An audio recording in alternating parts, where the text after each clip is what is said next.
All right, we are recording. Okay, good evening. This open meeting of the Triton Regional School Committee is being conducted remotely, consistent with Governor Baker's executive order of March 12, 2020, and the provisions extended by Chapter 20 of the Acts of 2021, signed by Governor Baker on June 16, 2021, due to the outbreak of the COVID-19 virus. These provisions suspend the requirement of the open meeting law to have all meetings in a publicly accessible location. Further, all members of public bodies are allowed and encouraged to participate remotely. I hereby call to order the meeting of the Triton Regional School Committee at 6 p.m. I am Linda Lukowski, Chair of the School Committee, and I would like to confirm that all members and persons anticipated in the agenda are present and can hear me. Members, when I call your name, please respond in the affirmative. Erin? I'm here and I can hear you. Suzanne? I'm here and I can hear you. Paul Goldner? I'm here and I can hear you. Maureen? I'm here and I can hear you. Caitlin? I'm here and I can hear you. Paul Mayette? I'm here and I can hear you. Narissa? I'm here and I can hear you. Staff, when I call your name, please respond in the affirmative. Brian? I'm here and I can hear you, but also to confirm that Paul is here. He's dialed in. So I don't know if you want to, if he can confirm if he can hear you. Paul, please. All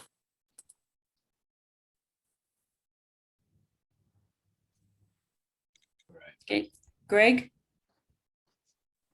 I'm here and I can hear you. Kyle? I'm here and I can hear you. Anna? I'm here and I can hear you. Shannon? I'm here and I can hear you. And I see Kaylee.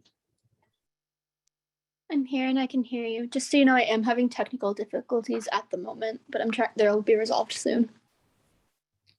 And Paul. Right.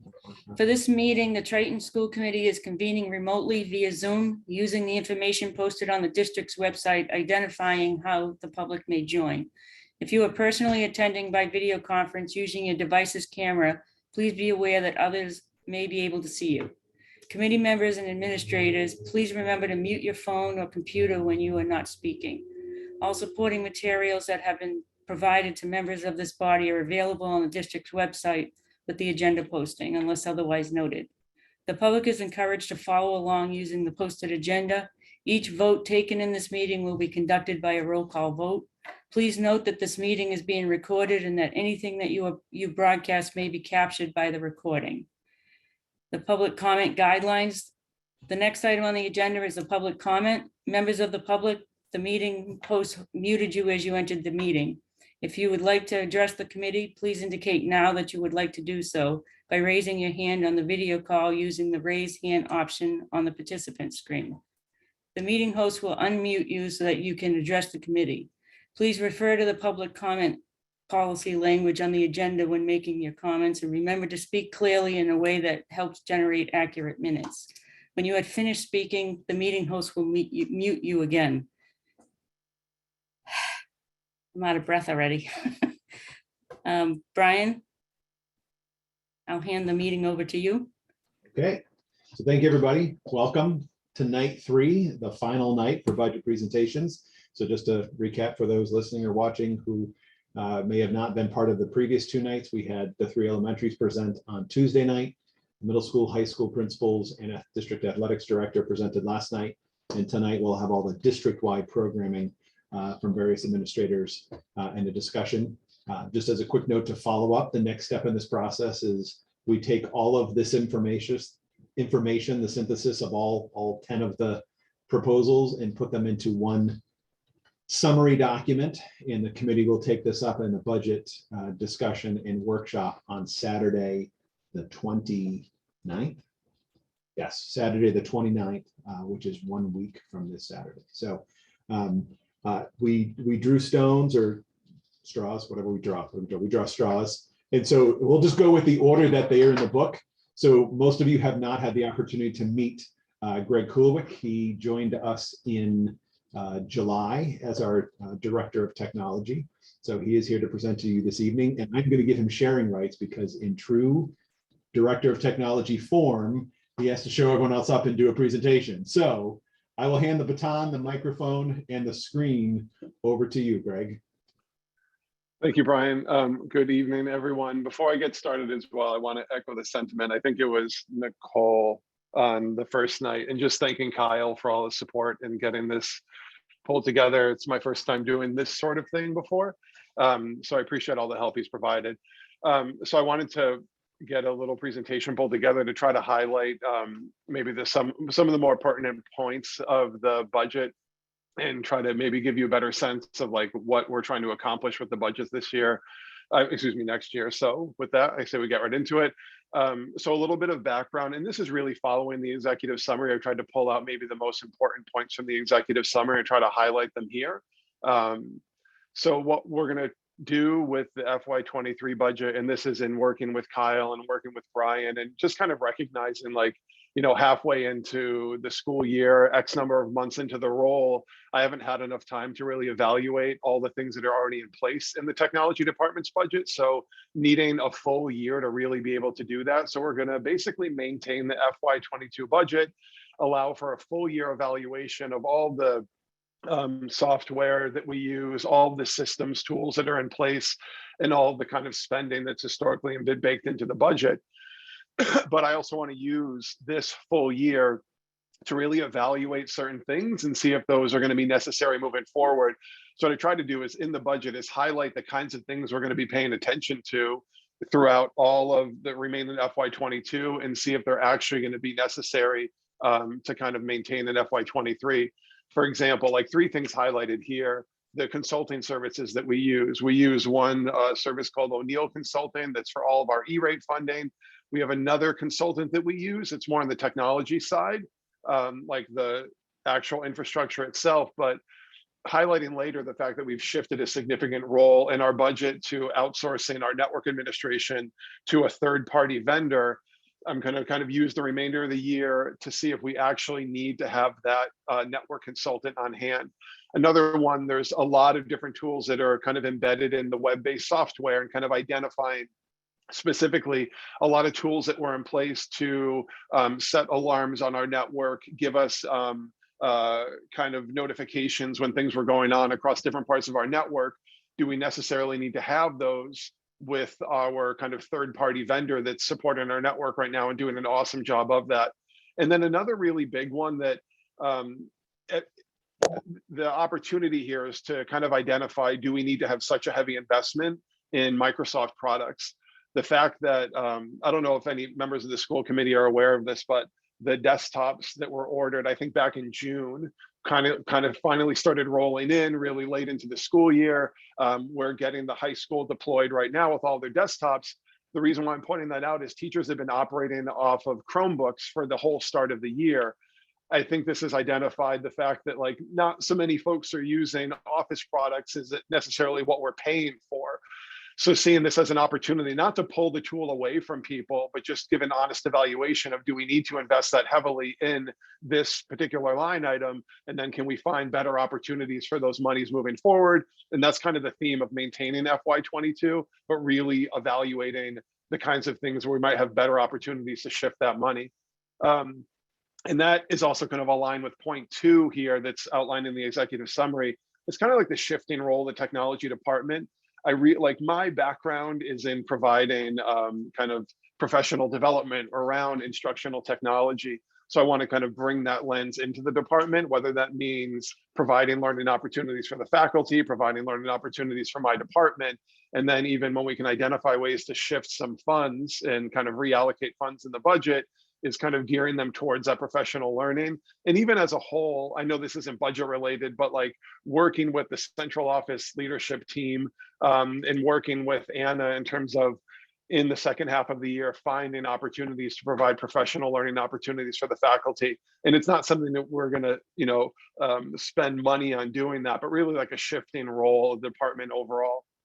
Another huge component of the summary is significant changes in personnel in the department. So obviously change in the tech director, our network administrator left shortly after the start of the year. One of our technicians who handled a lot of the systems things behind the scenes, he left shortly into the start of the year. So we brought on a new technician. We have an open spot that we did open up and we did interviewing for. Couldn't quite find the candidate we were looking for, so we're going to open that up. So it's really like a shifting department, but I don't want to make too many drastic changes, specifically with the budget, just to give us time to really evaluate it.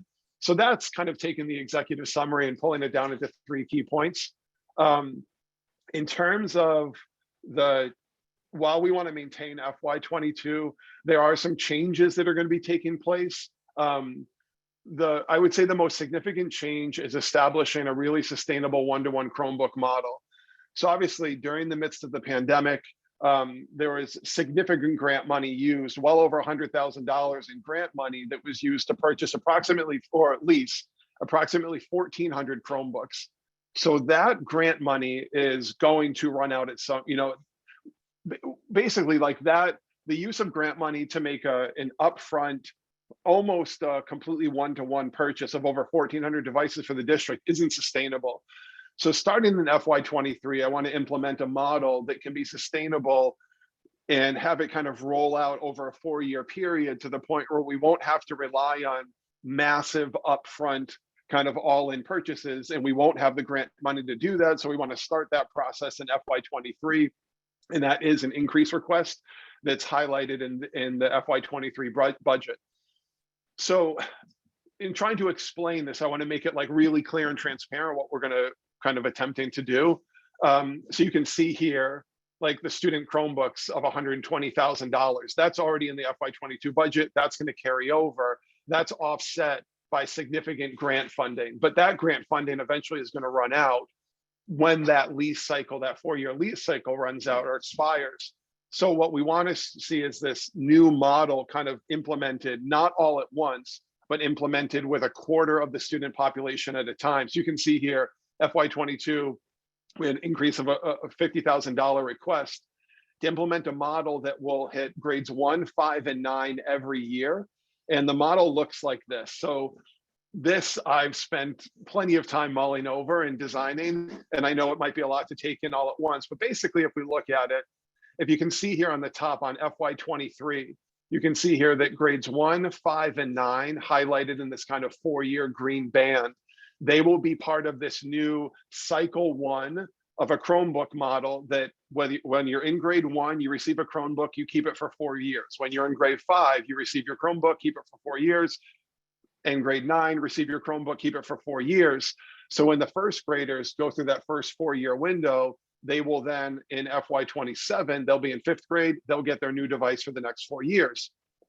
The reason why this is beneficial is you can see here, everything highlighted in red is students that are going to be functioning off existing Chromebooks that are baked into our budget that they're going to be using.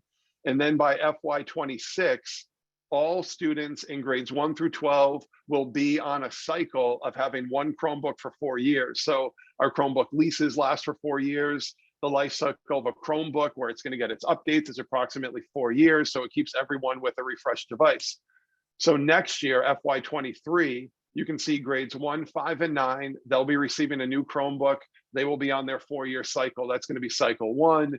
And then just to kind of paint the picture of what this would look like in FY24, 25, 26, we would then have an FY24, that cycle 1, they would be with their Chromebook. It would be in year 2 of that kind of 4-year lease. But then next year, the graduating class of 2035, the graduating class of 2031, the graduating class of 2027, they will get their new Chromebook. They'll start on cycle. And then you can see all the other grades, if they're highlighted in red, they will have a Chromebook that we already have, part of that previous 1,400 lease or other leases that we've had across the district at different points over the past few years. So that's one major request and it looks like approximately $50,000 per year, depending on obviously the model, the Chromebook that we go with, the exact number of students, because you can see obviously each graduating class fluctuates a little bit.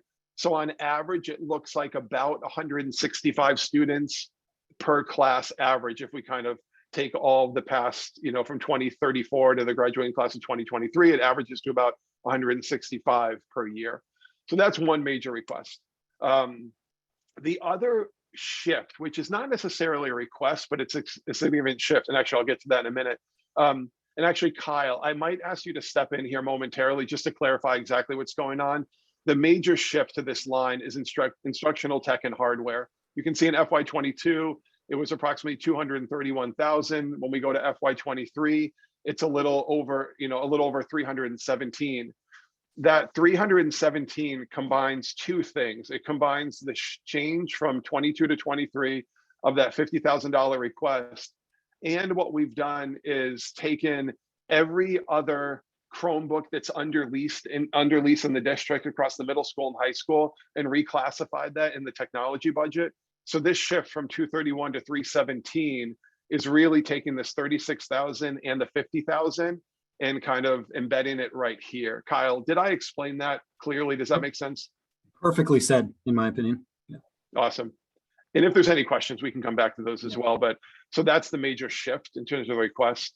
The change that isn't really a budget increase at all. It's really kind of neutral in terms of the tech budget, is the shift in the network administration. So you can see on FY22, we had a full-time role of network administrator or network management. In FY23, that's going to go from a 1.0, a full-time position, to 0. We're going to maintain the leadership role, maintaining the support role, the technicians. We have 3. We'll look to fill that 4th role. So the total full-time kind of roles in the FY23 budget is at 5. What that looks like numbers-wise in the budget here is that the contracted services line is going to go up because the role of the human role of network administrator, where that individual is in the building every day, that's now outsourced to custom computer specialists. It really becomes, and Kyle, I might actually ask you to step in again, it really becomes neutral because we've taken the total cost of custom computer, pulled out what we're anticipating receiving for E-rate funding to offset the cost of that third-party vendor that we're paying for. And then when you take into account what the cost of that full-time network management position versus that third-party vendor, it really comes out to a net 0. And it's highlighted here in the budget itself. You can see here, custom computer specialist, $110,000, E-rate funding, pulling off approximately 22. That's being on the conservative side. In working with O'Neill Consulting, they've made it clear that we're definitely going to get E-rate funding reimbursement for this. We put in 22,000 to basically make it a net 0 from not having the human role of network administrator to having this third-party role. Later in the budget, if you can see under E-rate funding, it could be as high as, I think it's approximately 35,000. But we wanted to be maybe a little bit more reserved in terms of what maybe on the lower end of what we're going to get in terms of a reimbursement for E-rate for this particular role. Kyle, again, maybe leaning on you for a bit. Is that clear in terms of the numbers? Absolutely. The only thing I would add is, for anybody not familiar with the program, E-rate is a grant reimbursement program that certain instructional technology contracted services or supplies, infrastructure, things of that nature qualify for this grant reimbursement program. Personnel costs do not. So that's why now this network position, where it wasn't previously E-rate eligible, now that we're contracting it out, it is. And that's the figure there that Greg was referencing. Great, thanks, Kyle. And the support has been fantastic. We've had 2 instances. I don't know, Brian, if you knew this, the network at NES went down on Martin Luther King Day. We got pinged immediately by custom computer. We knew what to do. It was up and running Tuesday morning immediately. So having that third-party vendor there all of the time, and they've been able to step in and do a number of things to help us out right away. So it's been fantastic. So the last one as well, and this has come up recently, mostly dealing with and being involved with the pre-registration process for pre-K and K students across the district. It seems like it's been a target of the district for some time to try to shift the registration process to one that's completely online and get rid of the copious amounts of paper and the redundant paper that parents or guardians fill out every year. and just making it a more accessible process for parents or guardians when they're either registering for the first time or re-registering their learner or their student every year in the district.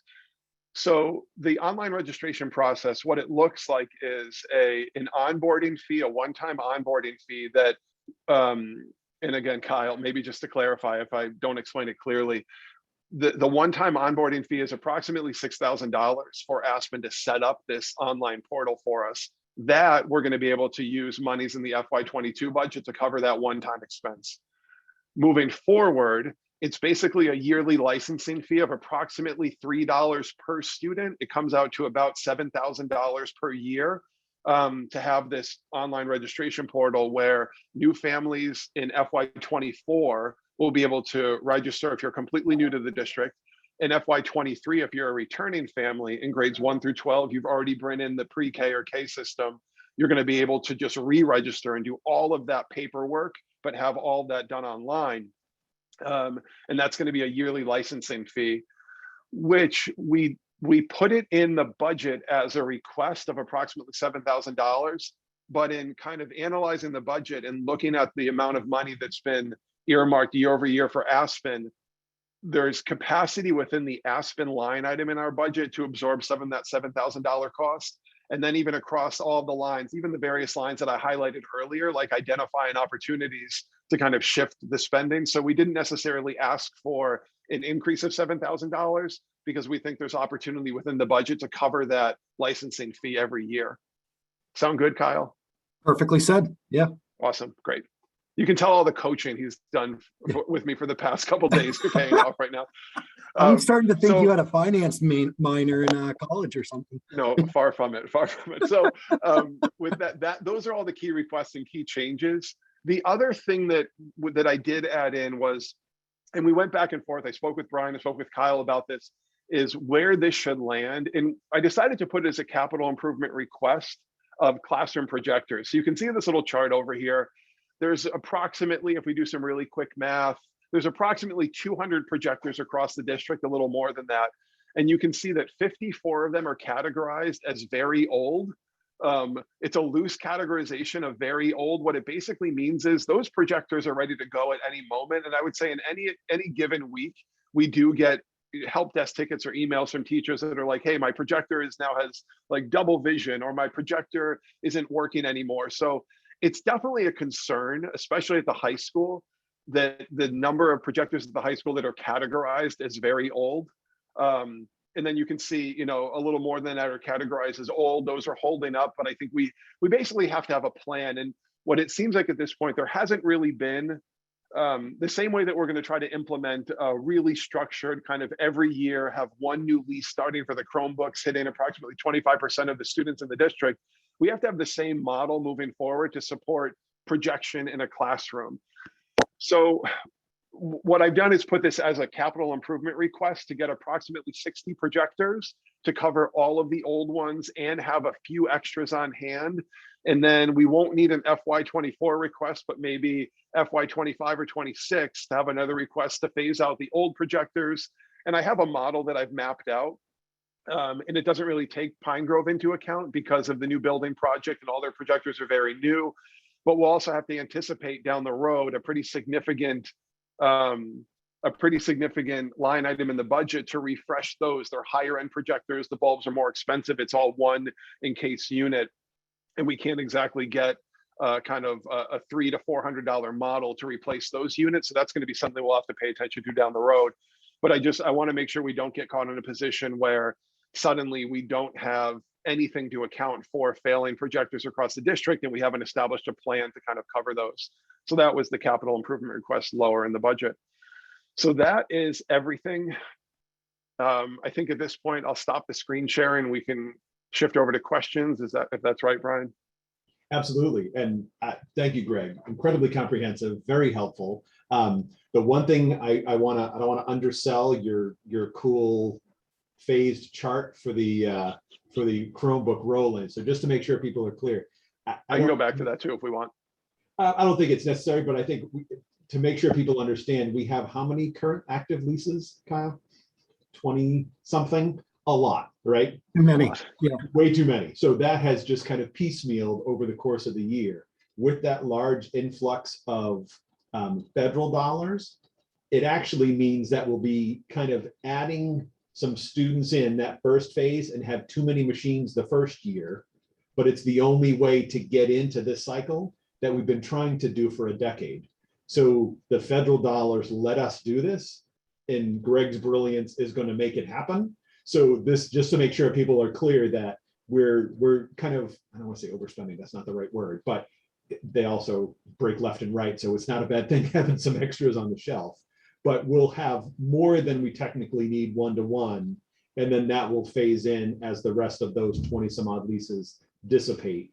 So the majority of that 36 some odd thousand dollars is a lease for 6 Chromebooks, a lease for 8 Chromebooks, a lease for 12 Chromebooks, whether it was PTA funded or TEF or departmental budget. So just to make sure people are clear that phased plan gets us the long-term solution. We keep talking about making sure we don't overly rely on ESSER dollars long-term. We did that last year, and this is the first step over 4 years to phase that in. So just want to make sure that was clear, but very helpful. So questions, I'm assuming, Linda, you'd like me to MC again. So questions from the committee. Erin. Hi, thank you for the presentation. I do have a couple of questions, and I'd like to start with actually the one-to-one Chromebook and the shift to the adjustment of issuing them every 4 years. In your narrative here, you talk a little bit about how it would be saving time with the setup and deployment beginning of each cycle, that sort of thing. Do you envision that you hand the students the Chromebook and they'll keep them in their possession over the summer for the 4 years, or do you envision taking them back and handing them out to them as we come back from the school year? So I don't think it's, I like to be really clear and honest about things. I don't think it's determined at this point. I know that there can be reluctance on the part of families to be responsible for it over the summer. I know in some districts, they absolutely want them coming back. What I can tell you is they were all back over the summer. When I came in July, we collected every Chromebook across the district that we could get our hands on. We brought it back to the high school library. It was like a Chromebook depot, and we cleaned them and went through all of them and organized them. And it's not fun. And it eats up a lot of time that could be spent working on other ways to improve the district, right? So it would, I mean, ideally, my perspective would be, if you're in the 5th grade and you get your new Chromebook on that lease cycle, it's your device. Obviously, we maintain it, we support it, we swap it out when it's broken, all those things, but it's your device to use for the duration, for the 4 years. I think if we're a one-to-one district, it makes sense to provide students the opportunity to have the device all the time. I'm totally open to discussing that and making sure everyone's on the same page. And honestly, Erin, it's not something that's come up in all of our discussions of what are we going to do in the summer from June until September? Are we going to let students keep it or not? This summer, we'd have to pull those devices back again in order to, because we'll have the new devices coming in to start this whole project, and we'd be handing them out in September. So we'd have to pull the devices back. But it also speaks to the point that Brian was saying, with so many leases across the district, we have to almost get them all back to make sure we can pull the devices that are on a expiring lease cycle that need to go back. In this way, moving forward, every year, there would be one lease that's expiring and then one lease that's refreshing. We'd have 4 leases across the district to cover every student instead of 20 plus leases across the district, which is honestly, it's a nightmare to manage of what needs to go back, what needs to sit in the workroom, what's getting picked up in 2 months, and we can remedy all of that. But to answer your question, do I want them to have it? Do we have a vision for that? No, not yet. I think we have time to determine that. And I'd be open to working with the committee and the leadership across the district to figure out what's best for the students here. So I thank you for that. I do understand that it would make it easier on having the 4 contracts and making sure that it's cut down that way, and that we're always cycling in the new equipment. But I do have additional questions that go along with that. But I do want to also voice a concern that if we end up issuing a Chromebook out to somebody and they decide to leave the district and we can't track them down to try and be able to get the device back. It's still on us for the lease, or if somebody tosses it aside and ends up breaking it over the summer and we run into issues like that, or they misplace it and they have no idea where to start looking for it. So I would have some concerns along the lines of not knowing exactly where the device was and expecting them to come back to school in the fall with it. Really legitimate concerns, and I would have the same ones, because I think ultimately I need to get all those things collected. I think one thing I can say that's not necessarily, it may have been, I think it was in the executive summary, but prior to this year, the tech department didn't have a system to track who had what. So during the pandemic, devices were handed out and it was logged in Aspen, and there was a new tab made and you could put the device, but I went through the existing spreadsheets, and for example, Aaron, say you were a student in the district, it would say you received device 200 in September, and then we gave you device 301 in November, and then we gave you device 500 in April, but I don't know what happened to 200 or 301. So we have a system now that actually assigns a device to a student, and we have really clear data on who has what at any given moment. And we also do have the ability to disable the device from anywhere. And then if anyone opens it up, it basically says return to the Triton regional schools. But I understand the concern. But the 159 model was developed in conjunction with working with lots of other districts and evaluating how they do their rollout, their consistent rollout. But I can do the same thing in terms of like, what's the best plan moving forward? I'll consult with other tech directors and other districts and with our own internal leadership to figure out what's the best thing we can do across the district, but nothing set in stone in terms of where the devices will be over the summer. And just to add one more piece to that is what we haven't done in the past is allow a family to insure. So that that's a good point. you have to figure out the details of whether it's through our insurer or a third party, but there are programs where a parent can say, I would like to buy for $39 for the 4 years, optional insurance for that device. And then they're insured for that device. And they, the company then is basically, we're the guarantor and they're right, or guarantee or whatever that is. And so that is an option and parents can take that risk or not. But Greg's downplaying how much time he spent chasing Chromebooks. And so now with the system in place, with their scanning a code and at any moment in time, we know where every device is and it can even be located. So a year ago, I had a considerable concern, exactly what you're saying, Aaron. We have a very different system in place now to be able to track very accurately. Okay, that almost sounds like an inventory versus a being able to get the equipment back though, Brian, as opposed to making sure that it's not being damaged or lost type of thing. So I understand that point as well, that the system's been that it's been improved and that we're able to track it a little bit better. I still have the concern that somebody's either going to walk away with it or damage it over the summer, and that we're going to run into those issues. Can you explain, Brian, a little bit more about that insurance piece too, with the information? I would have assumed that we have some sort of contract that goes to servicing if there is an issue, and why we would need to have parents purchasing insurance. The difference between repairing versus insuring the damage and all that, right? So routine repairs and all that, we get the devices with coverage. That's been a very laborious process this year of getting them back, and there's a pile waiting to go. The insurance is an additional protection that if the device goes missing or the person, whether that person goes with it or not, that is an additional insurance that would be optional that a parent could take out. So I don't know that we've even got those level of details yet. That's Kyle, I know you look like you're ready to say something.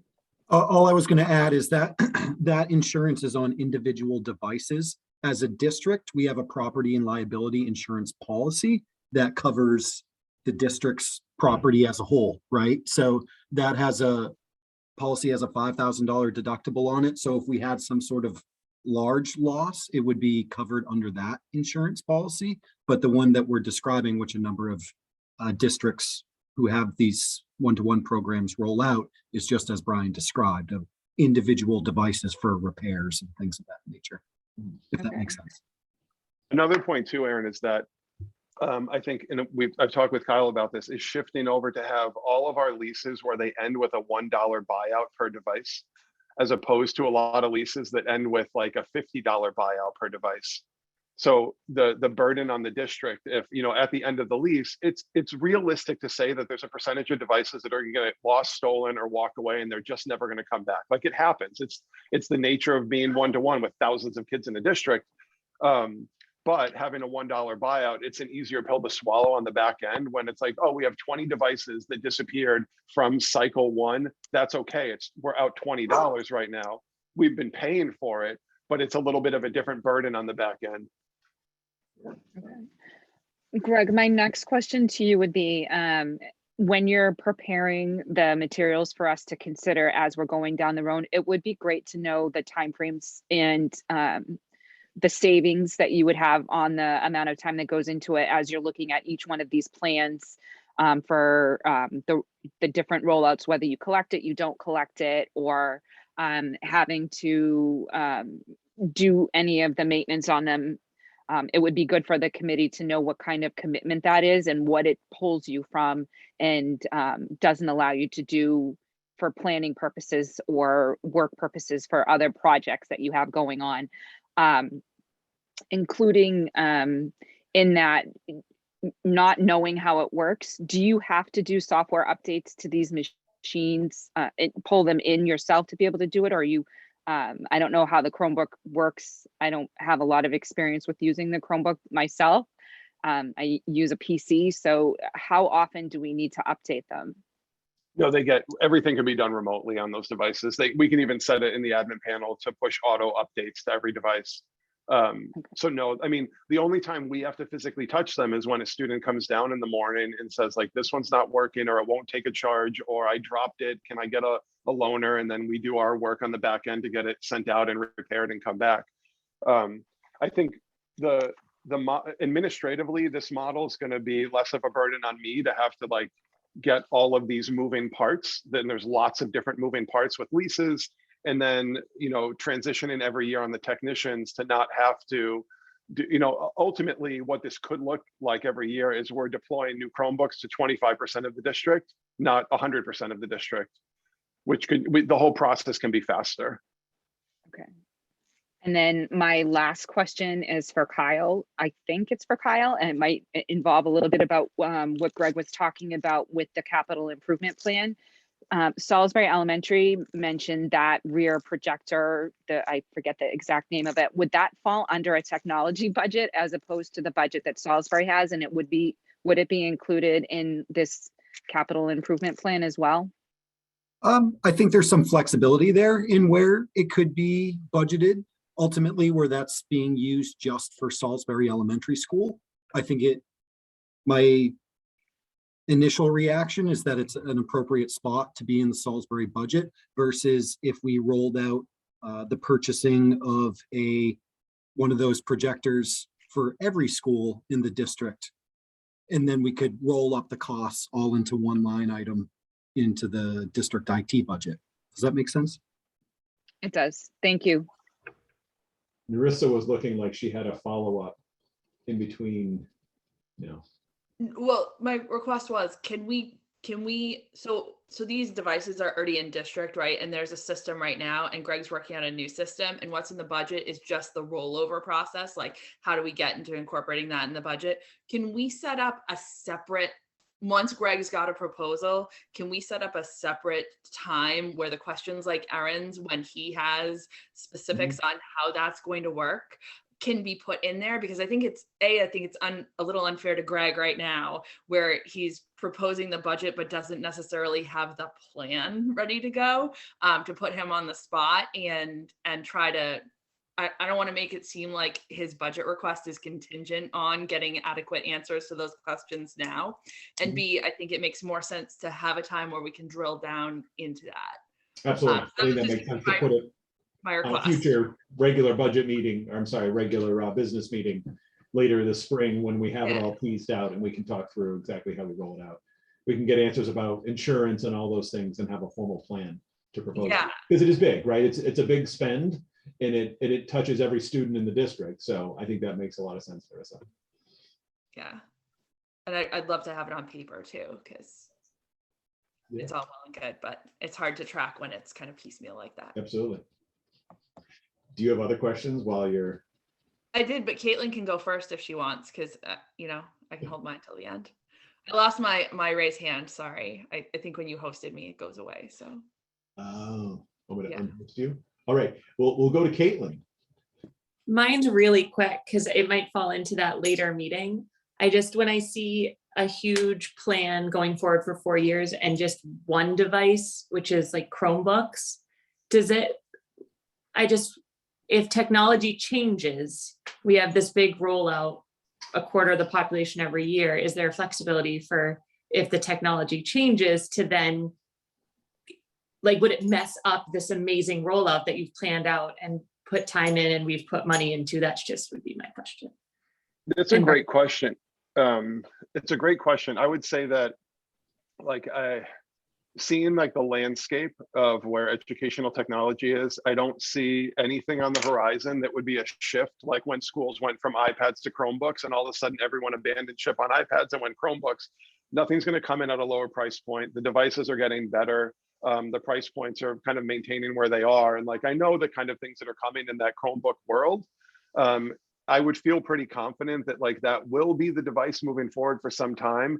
But I'm aware of things like in Newburyport where they're doing like a MacBook Air one-to-one program at the high school level because they want that specific device. So like, I don't think the model, a 159 model is not tied to a device. It's tied to an implementation model.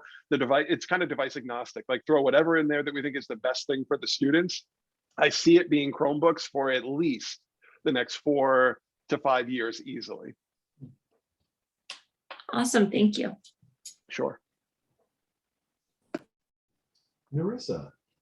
Found my hand again. Thanks, Brian. And I unhosted you. I know. I figured that one out. So thank you for this, Greg. And I have to say, I think when I was first elected, one of the first things I ever was asked was, can we make enrollment electronic? And I have heard it every year since this. So I just wanted to say thank you I know you're brand new, obviously, months into it. Thank you for identifying that and probably having heard that from parents, because I think that's, it's only a small portion of a year, but I think it's a big parent pain point when everything's starting to kind of roll in at the beginning of the year. And it's something that they remember. It's still, kind of stuck in people's heads, even in March and April, that was the introduction to the school year. With that giant packet of paper coming home and them having 3 days or whatever to fill it all out, even though it's the same information as last year.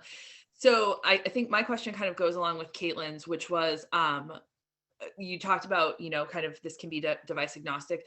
For this beginning group, for the younger grades, I know in the past when there was the district technology committee, they had actually considered, when they were talking conceptually about one-to-one, about having the younger grades on a different device that was a little bit more not either non-reader or very early reader friendly. Was that considered at all in this, in that, essentially first grade would be sort of rolling into this next year? So here, what I've heard again, and it's a great question, and what I've heard again and again, because the reality is too, that while we had enough devices to be one-to-one during the pandemic, we don't have enough devices to cover all like one-to-one right now, for 2 reasons. One is the backlog of damaged devices that we have from the pandemic. And then 2 is we have, last time I ran the numbers, they've dipped quite a bit, but maybe about 100 unaccounted for at this point, even after disabling those, right? So I'm getting to answering your question, but with that, we're not one-to-one in the first grade. We're at a cart model in the second grade, like shared carts between classes. And every time I go to an elementary school, all I hear from the principals and the teachers is, when are we getting Chromebooks for first grade? Okay. So like, it's a desire of the classroom teacher to want it. And I get maybe like emerging readers, pre-literate readers. I get that a mobile device and a tablet could be really beneficial. I know that the ease of use in the classroom, like I've taught in a one-to-one iPad classroom, I've supported classrooms that are one-to-one iPad, one-to-one Chromebook. The ease of like running a class with a Chromebook is significantly easier for a classroom teacher than running a one-to-one iPad classroom. On the administrative side, it's easier for us to manage and maintain it and support it. And then even the kinds of tools that exist on Chromebooks now that didn't exist years ago in terms of supporting emerging readers, and then tools that we can embed right in Clever. To, like the ease of a second grader, I don't know if you're aware of this, but the ease of a first or second grader to hold their Clever badge up to the device, get logged into Clever, like go to the reading tool that they're going to be using. It's just really easy at this point. And so like if I was hearing otherwise, I'd be totally comfortable saying we need to look more on a tablet or an iPad at that grade level, but I'm just not hearing it. Okay. Yeah, no, that's a good answer. And I imagine kind of being forced into it last year probably also, you know, was sort of a trial by fire. You had to go that way. So that's Right. understandable as well. On the projectors, you had the very old obviously the number that you're quoting in here is really only covering the very old with maybe a couple of extras. Do you have faith that the old ones are going to last until the next request, or what a great question. I mean, I can up the capital request and request 150. We can do that as well. Right. I'm just wondering if that, I mean, we like, so when we run the report, we use a tool that logs like, and you know, the lease cycle or the date that the projectors were added into our inventory. And so we're approximating when we go very old or like okay/new, and basically Pine Grove is okay/new. The very old ones I'm very worried about. And this is, the technicians have told me since day one, like projectors are a problem. They're going to start popping and going. And they do all the time. Like I mean, Kyle and I talked about the idea of doing like 100, 120, even more than that. And even evaluating like, should we have a one-time purchase to cover all the very old and old, or should we do like, hey, let's get the very old covered now. And then maybe in 2 years, do another round to get the old ones covered. And then because they do hold up, like the life cycle is pretty solid as long as they're being turned off at night. You know, the hours on the lamp are pretty good. So it wouldn't be a yearly request. Like the Chromebooks are going to be a thing hitting our budget every year, right? Until that 100,000 falls off. So this is about 50,000 a year to maintain one-to-one. The projectors are not that type of animal. This is like every 2 to 3 years, we'd have to have a significant influx to cover them. I'm optimistic about the old ones maintaining for a few more years. okay. If I may to add just one point. So correct me if I'm wrong, the majority of the very old projectors are all on the middle school, high school campus. So Yeah. with a potential building project on the horizon, we didn't want to overly invest in these projectors. If there's a wide scale renovation or some other type of project going on, to do it, take care of the immediate need, and then continue to assess based on that timeline we're looking at with a renovation or large scale project. All right, thank you. One last question, Greg. One word I did not hear you mention tonight that I was hoping I was going to hear was website. I don't see any additional requests in here, and I know the hope was to be able to move to a new redesigned site soon. Is that because it's already covered in here, or is that something that you've had to kind of set aside? Oh, it's happened. I mean, Yeah, that's, I'll save you. Like, can I say that's not me? So, say it, Greg, that's not you. So that is, so within the tech department is the individual who manages that. That has been a series of events over the course of, so the cost of the maintenance and the upkeep in the budget is already assumed in there because we've paid it for a year. Yeah. We've got the beta of the new site up and running. Actually, hopefully, I think on Monday meeting to look at one more time. So that company, I think it's called Link now, LINQ. It's been 3 different companies since we started working with them. And it's a good platform, but that hasn't been in Greg's domain. That's been in my domain. So working with Katie Lakey, who does our PR media stuff. And so whether it be people who are missing in action for a while or otherwise, that that is in process. Okay, but no additional No new budget need, need. no. Okay, all right. Thank you. That was my last question. I appreciate it. All right, so I don't see any other. See, Paul Lease has made it. Welcome, Paul. I have a question, Yeah. and it also goes to the projectors. I know that Pine Grove has a new projector, probably in their auditorium or the cafeteria, and Salisbury's asking for one now. Is there a way that we could make sure that that gets in the cycle so that when the time is due, these two projectors can get replaced at some point as well? Yeah, I don't see why not. I think Kyle and Brian, I'd be happy to kind of follow up and maybe even talk to Catherine. Like you're saying, Kyle, we could kind of have that all baked into like the technology department. Yeah, I think I was gonna say the request that Catherine made was a kind of a one-off, right? It was it's more of a screen with a projector that you project from the rear.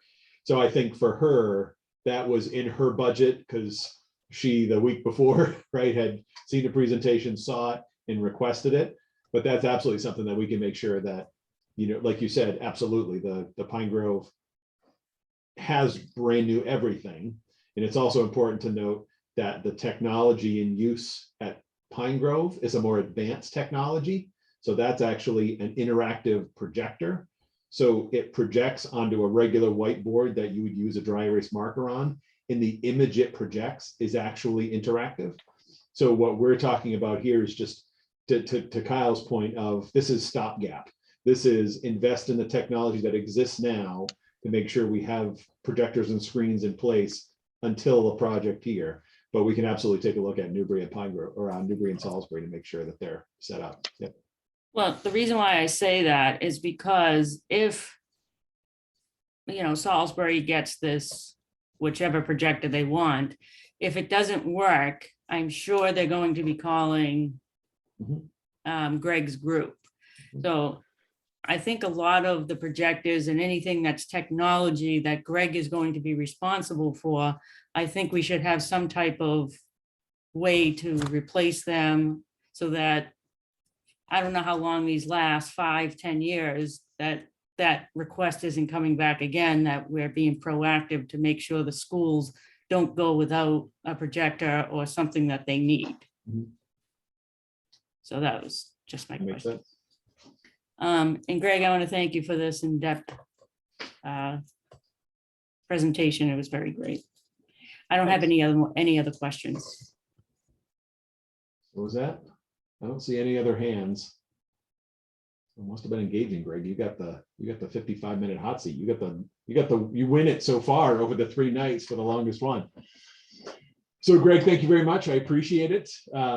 Appreciate the perspective, and with all due respect to the past, I'm really excited about the future. So appreciate what you brought to the table. So keeping in order in our book, because we like order. So I'm going to, you've all met Shannon, invite her to present special education. Shannon. Thank you. So everyone's questioned out now because they just asked all their questions to Greg, right? So I don't have a fancy presentation, but I will thank you. I also, like Greg, want to just say thank you to Kyle. He was excellent, and Sandy Susie. Oh my gosh, she's amazing. So that team really helped me kind of move through this budget. So I'm going to start with the current trends. So on the executive summary page, you'll see that as a district, we still continue to provide intensive supports and specialized resources to all of the areas that were listed. As we've talked about throughout the year, we've seen a lot of our students experiencing mental health challenges. And you know that we're working as a district, we're looking at our tiered supports throughout the district. When we have students who are experiencing mental health challenges, we know that they often become dysregulated in the classroom. And so if our students are becoming dysregulated in the classroom, it affects, you know, the other students in the classroom. So we've really started to work on providing those supports, working with principals, working with Kara Briley, providing those supports in the classroom, outside of the classroom, and really trying to keep those students within the district Sometimes students need supports outside of the district, but we do know that when a student is experiencing trauma or mental health, to take them out of their district and put them in an out of district placement where they don't have those connections. They often don't come back from those out of district placements. We're really working on trying to work on those supports within the district. And as Alan mentioned last night, as we move forward in the budget, I can talk in more depth of what we're looking to do within the district to support these students. When I presented a few weeks ago, I also talked about how we've been looking at our reading services and our tiered supports in that area, are looking at the supports we're providing to students who are at risk for dyslexia, but also those students who are already receiving reading services.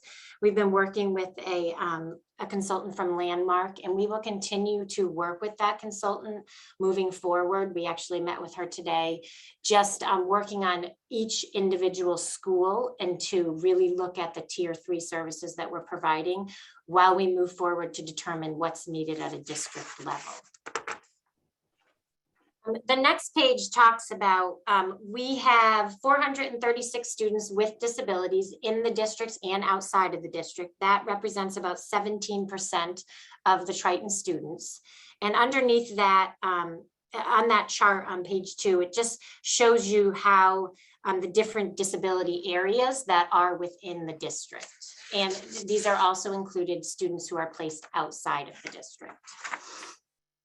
So on the next page, this is where I'm going to go into more depth about what I'm asking for as far as staffing.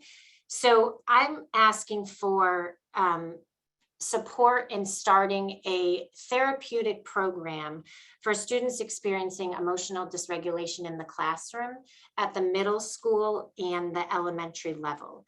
So as I talked about, a lot of times these students are becoming dysregulated and need more supports, need a smaller class size in order to make those more deeper connections. And through this research, I was able to include some data that was interesting for the district. So right now we have a total of 36 students placed out of district.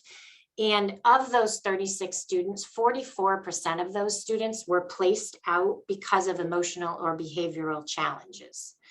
So when I dug a little deeper into that, those students who were placed out of district because of emotional behavioral challenges, 56% of those students, when you trace back, were placed out at the elementary level. So we have a therapeutic program at the high school level, but we can't wait until the high school level to support these students. Because as we know, once the students leave the district, they're making connections at those schools, they're having success, and to bring them back into the district oftentimes is traumatic for them.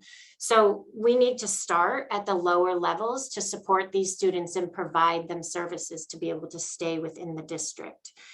And then I just included some, in fiscal year 20, we spent approximately $238,000 on placing students outside of the district. And this includes transportation, the placement, on placing students outside for emotional behavior or behavioral challenges. In fiscal year 21, we spent approximately $114,000, which we have to think about that students were on remote. Students went from remote, they went to hybrid, they were in smaller class sizes, they weren't here every day. So those supports were kind of built in through those models, and students may have had more success. Now we're all back after experiencing all those different environmental models, learning environments. We are seeing an uptick in the emotional behavioral challenges. And this year so far, we have spent $324,000 approximately on placing students out. And we are working very hard to put supports in to keep them in district. So I'm asking for to start a therapeutic program at the middle school and elementary school district-wide. This would require a full-time special ed teacher at the elementary school to support the program, to work with the students, and a full-time, I've been working with Alan, and we are able to support through the special ed teachers at the middle school. We're able to support the program, but we would ask for a full-time clinical staff at the elementary and secondary level that will work with both programs. And I say clinical staff because it's a discussion on, we have BCBAs currently in the district, but when we talk about students who need this type of support, we often are talking about kids who have experienced trauma. So we have talked a lot about a school psychologist to work with these students that can actually assess these students and really determine what their needs are. And that person will work between the elementary and secondary, the elementary and middle school level. The second thing I'm asking for is a full-time speech and language therapist. As I was looking into the budget and learning more about the budget and about the contracted services, we are currently at Salisbury Elementary School, we're currently contracting for speech services. And in fiscal year 21, we spent $46,000 to contract to cover speech services. And in that area, we're paying pretty much per student to cover those speech services. And at the middle and high school, we have a part-time speech therapist who we're paying approximately $38,000. So if you take those two numbers and put them together, we're paying approximately $85,000 annually for these services, which could be a full-time speech and language service person, which would provide more consistency for our students. And they'd be part of the district, they'd know district initiatives, and also they could service more students. So that is cost neutral for the district. So that's what I'm asking for speech and language. So as we move to the next page, we are moving into contracted services. And you'll see that I'm asking for an increase in contracted services for $100,000. So in fiscal year 21, we spent approximately $514,000 on contracted services. Now, contracted services includes behavioral consultation like BCBAs that oversee home assessments, that oversee FBAs.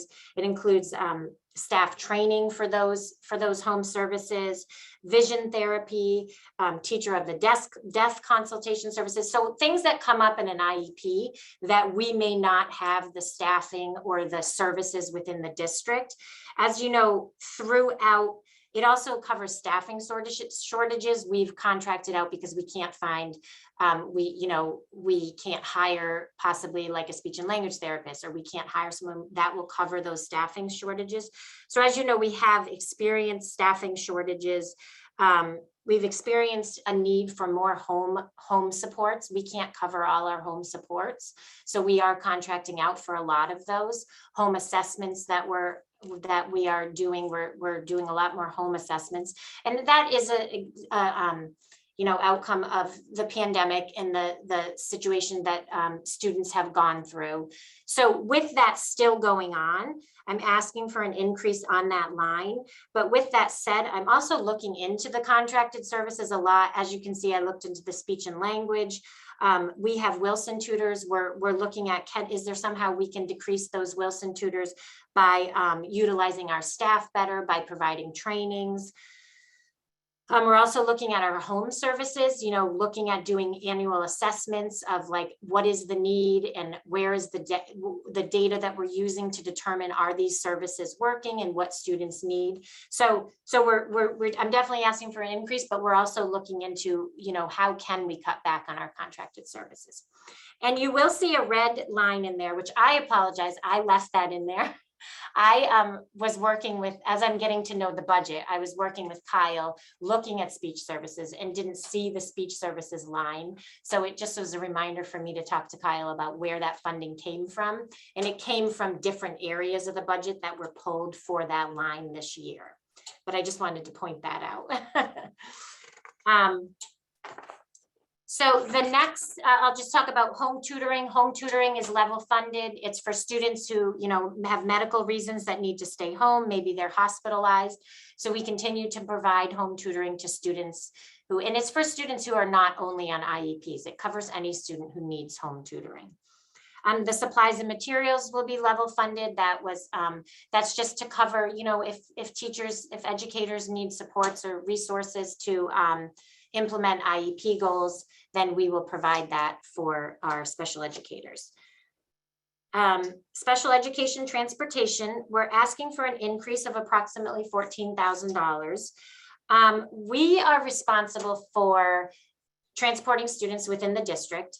We often are finding that, right now, maybe if a student can't take the bus because of behavior issues, because of their disability, they have to take special transportation. We're also obligated to, when we place students out of district, we're obligated to transport them. So we have seen an increase in special education transportation, but that is offset because circuit breaker, which is, and Kyle, jump in if you need to, but circuit breaker is a reimbursement for special education services. And this year was the first, year that they allowed for districts to receive out of district transportation reimbursement.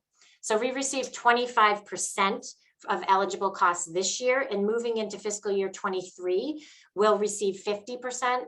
So we're projecting that we will have about $200,000 to offset that transportation. So we have seen an increase in transportation for students who we had driver shortages. So if we have a student who goes out of district and we can't find a driver, we have to reimburse the parents for driving them. We also have students who need monitors. We have students who need nurse monitors. If we can't hire those, we have to reimburse the parents for those services. We also, as I mentioned, we have students who are on the van maybe already and are dysregulated and are not able to be on the van with another student, and we have to split them up. So things like that have come up.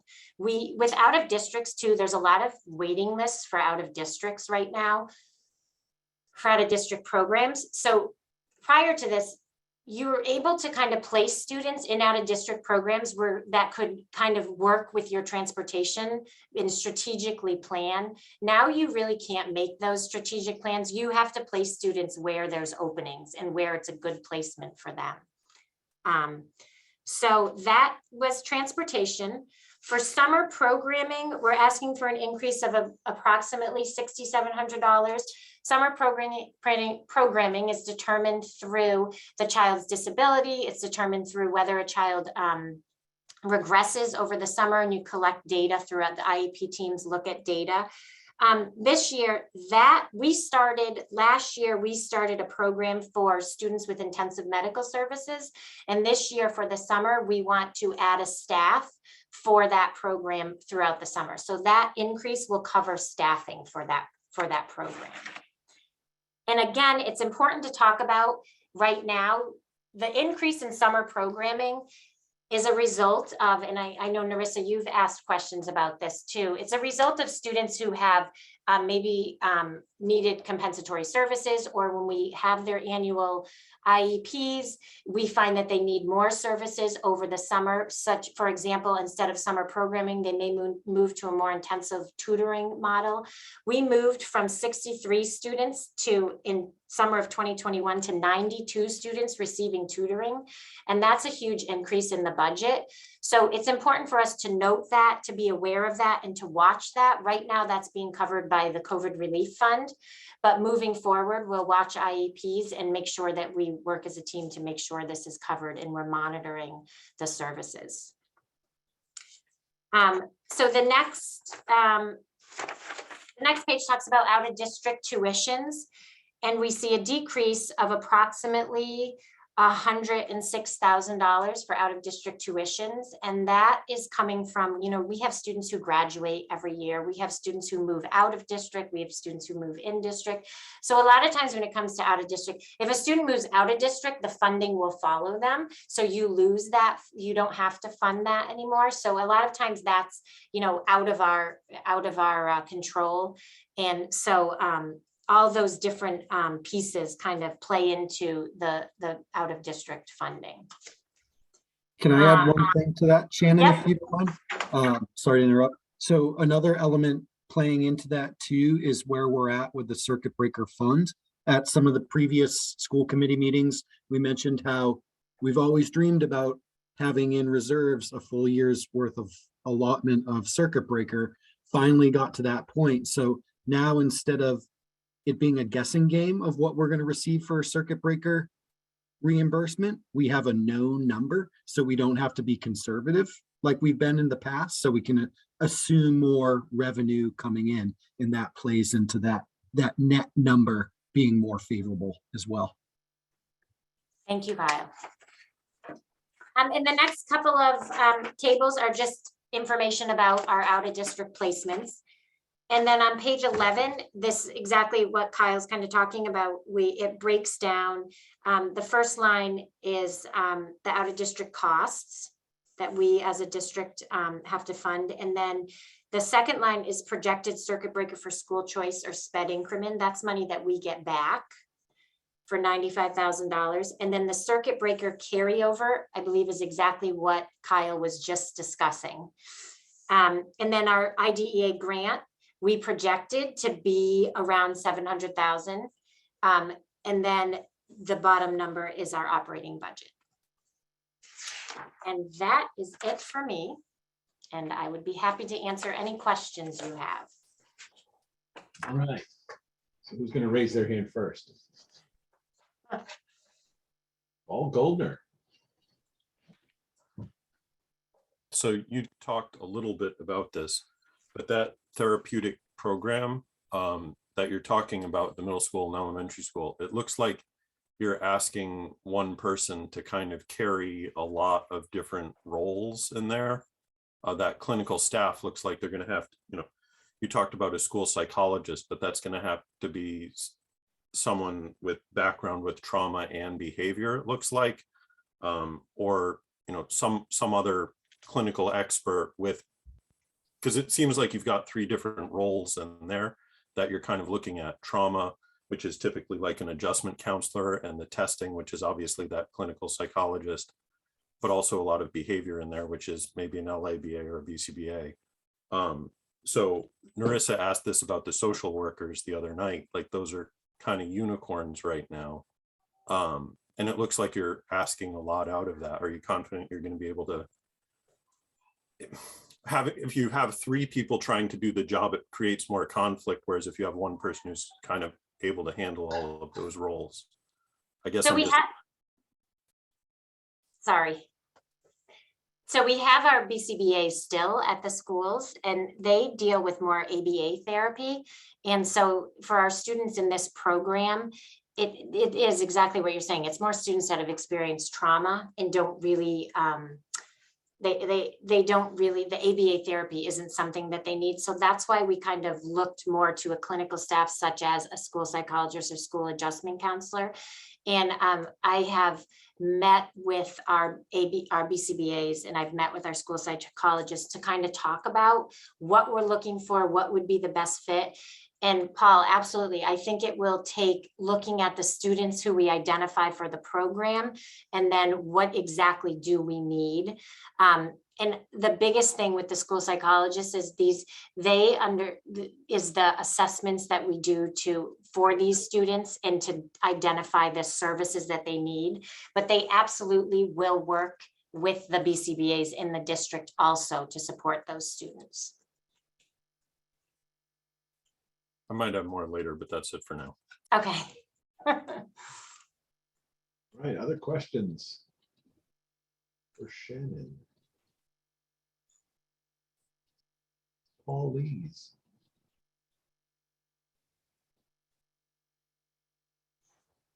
Can you hear us, Paul? Yep. All right, we got you. So Shannon, I just have a question. You're talking about a speech therapist at Salisbury Elementary, and am I to presume that we do have them in place in Newbury and Pine Grove? Yes, we have one speech therapist at SES. We have two at Pine Grove and two at NES, and we contract out for another At person Salisbury? at SES. Yep. Okay. With regard to Salisbury, do we contract out because we couldn't get a person on board, or?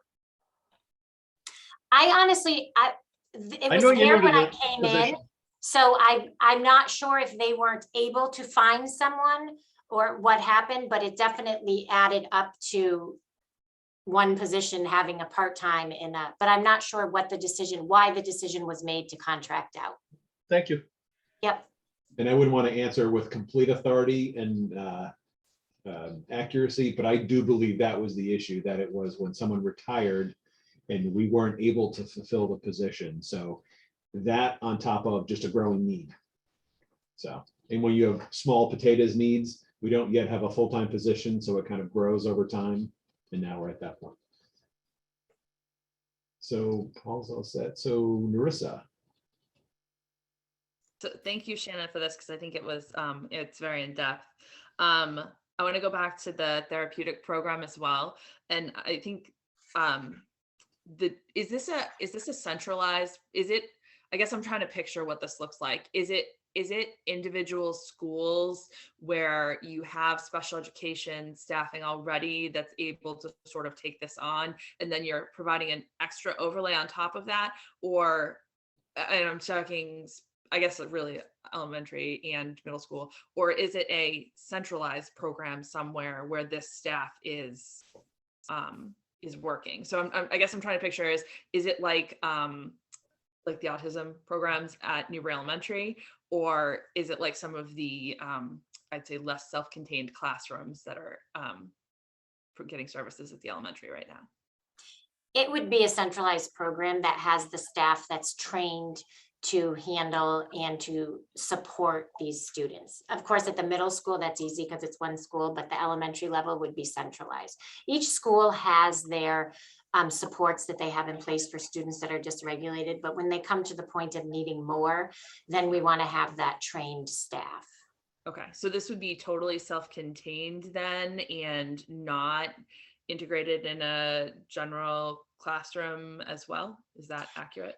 No, it really depends on the needs of the students. You may get some students who will come in and need to integrate slowly. You may get some students who will come in and just need to have a space to go to. So it's really going to look at working with the principals and identifying the students who may need it and looking at how are we going to build that model around them. Okay.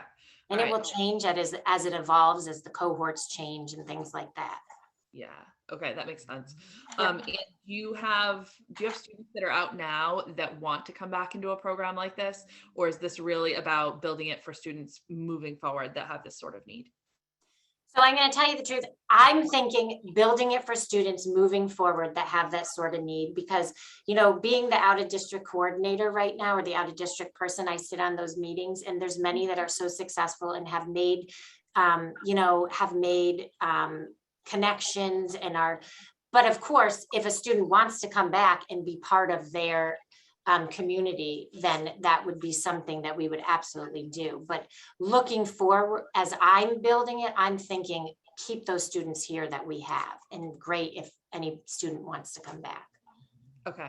And do you have students that are sort of in that development process, you're assessing them for that need right now, that would be able to go into this program next year? Yes, that's what I'm working with the principals on, the ETCs, identifying those students who need this type of support. And as you know, throughout the year, students their behaviors may bubble up. We will assess. We're not just going to move a student the minute something happens. It's going to be a long-term decision for these students. So it'll be a matter of working with that special ed teacher and the school psychologist to determine if they need it. Okay. Yeah, I was imagining with a centralized system, it's sort of got to be a almost permanent move that you're making, right. I would think, right? Okay. And do you have an idea of how many students are sort of in that development process now to identify whether they need a program like this?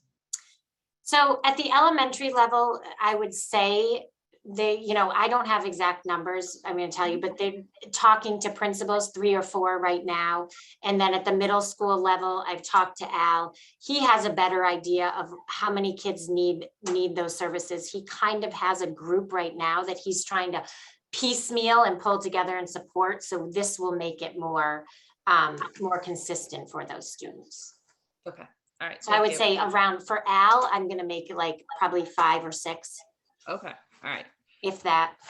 So if I can just add, the term we've used in the past is cost avoidance. Remember, as we've gone through the budget process. So this is, we can add the dollars here, or if these students are on the path to needing a more advanced or more in-depth program and they're going to go out, we can do it more cost effectively here. So just to kind of circle back to that term we've used over the years.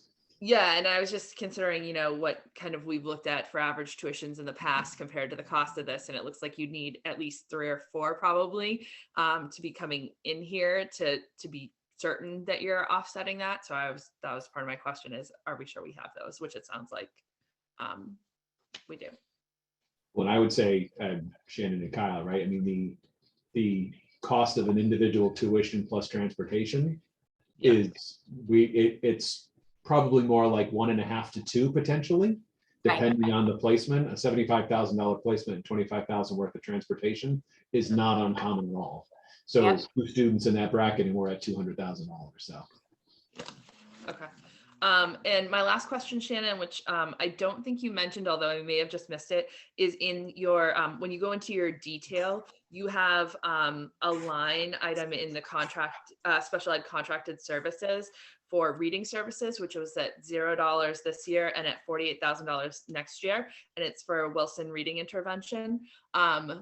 We heard obviously from the elementary schools who are requesting an additional 0.5 reading interventionist a piece.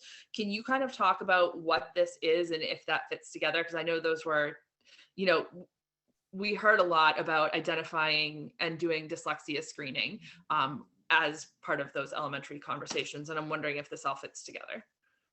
So these Wilson tutors are for students who are already on IEPs and who are receiving, who have a reading disability and are receiving Wilson services. So they've already been identified. And I don't know, I think the reading interventionists will be used for the tier 2 interventions, but I don't want to speak for the principals. Okay. But we are working together, looking at this, the Wilson tutors that we're using, and our landmark consultant is actually helping us with that to kind of, as I said, better identify maybe how we can group students, use our staff, provide trainings so that we keep it within the district. Okay, so in that's a $0 the current year and 48,000 the next, but so those, this contract is already in place, but somehow not in the budget? So we're right now, hold on, let me see where this is. It's, sorry, I'm looking at supplement page 1 and it's like 4 lines from the bottom. Kyle, I'm not sure if you know, I don't know if it was not covered by special ed before, because this was something Kim was kind of overseeing when she left and then it was passed. I'm not sure if it wasn't covered by special ed before. Right, there were certain things, certain items that we absorbed in the ESSER grants because they were allowable costs. And then there were other elements, so twofold, right? So there's certain elements of costs that were covered by the ESSER grant. And then there's other elements where our budgets were unique. We came up with a budget plan and then things shifted. And so we had savings in certain areas and our plans shifted a little bit. So kind of twofold to that. This particular one, I believe was ESSER. Okay. I don't want, Brian, you're nodding your head. I believe it was. I'm right? almost positive it was ESSER, and it might have been one of those ones we were thinking might have been the next round, and we had enough capacity in the previous. I forget the first 2 COVID grants. But I think that the thinking here is to make sure we have it noted in the general fund request, because this is, as we were talking with the elementary principals, this is an added support that's added and removed as it's needed. So it's not a constant like a full-time or half-time position. Okay, all right, that makes sense. Excellent, that was all my questions. Thank you very much. Thank you. All right, thanks, Marissa. Paul Goldner. Just the medically fragile program line item is significantly down, and that difference is shifted over for supplies for the new district-wide therapeutic program, just in the supply items.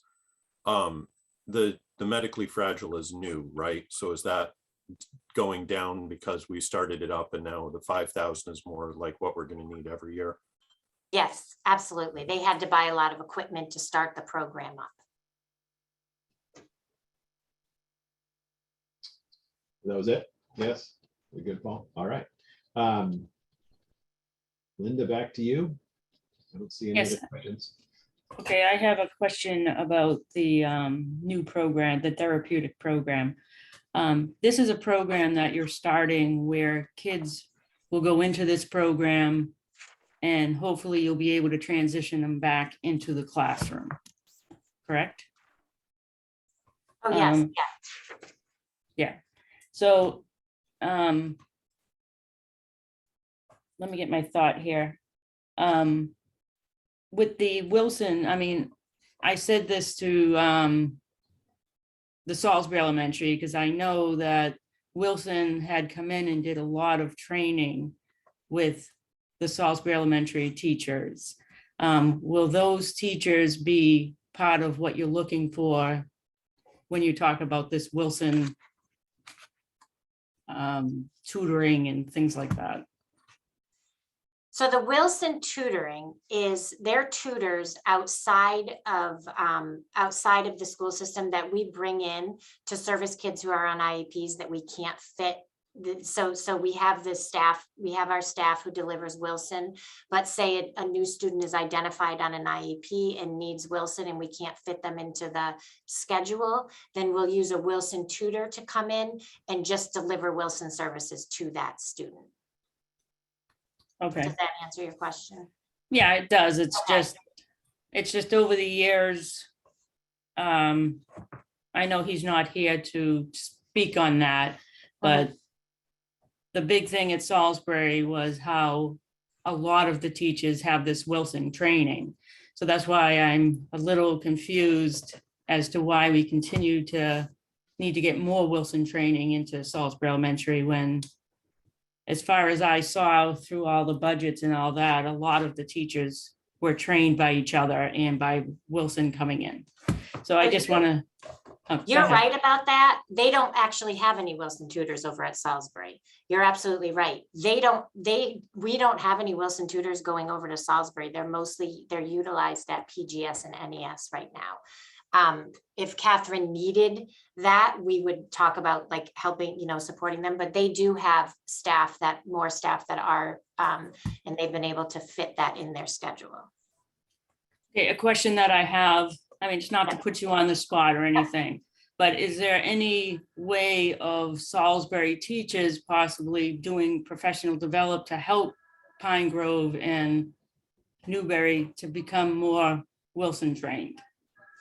So they can't, you have to go through the Wilson program. They do have certified, I think honestly, my biggest thing is I met with principals actually this week to talk about this.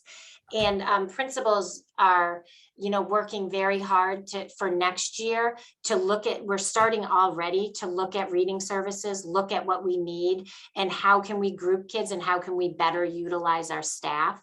So I think if we do that and start that, we will find that this line item hopefully will go down, and then we can actually use some of this money to train more staff because you have to go through Wilson. We've actually we already sent a group to go get OG, to start with OG training, which is Orton Gillingham, which is very similar to Wilson. So our conversation, my conversation with the principals, and they were completely supportive, was let's start now looking at reading services for next year. Let's see what we can do to move some things around, to get some scheduling in, and see if we can take some of that money and use that for training rather than spending it on tutors outside of the district. Yeah. Okay, because I know that you were looking at trying to see how you could reduce contracted services. So that's why I was thinking when I was reading this, that I've just heard so much about Salisbury and Wilson training that why, and I also had heard that you've got to, in order to be certified, you have to go through their program. Yes. And I thought that Salisbury might have had I don't know, some type of, because correct me if I'm wrong, wasn't Salisbury like a demonstration school for Wilson? And by doing that, they allowed teachers to go and get trained, and it wasn't a cost to the district. Or am I wrong on that? That's actually, I got trained there during that time. Yeah, they were a demonstration site. Yes, so they do have staff that's trained, and PGS and NES also have staff, but they may not have as many staff at this point. So what I think what I'm asking is because, is Salisbury still a demonstration school? No, no. Not anymore, okay. No. Because I didn't know if we could still not have a cost to the district to have Wilson train them, but right. we no longer have that. Okay, I'll get off Wilson. Thank you very much for this. And I know that you're new to a lot of this, and I know we're putting you on the spot Okay. on a lot of these things. So I appreciate your presentation. I don't have any more questions. Thank you. Right, so does anyone else? Linda usually wraps it up. I don't see any more hands. Yeah. All right. Is that thank you that I don't have any more questions, or thank you that you're done? Both. I don't mind the questions. That's my job.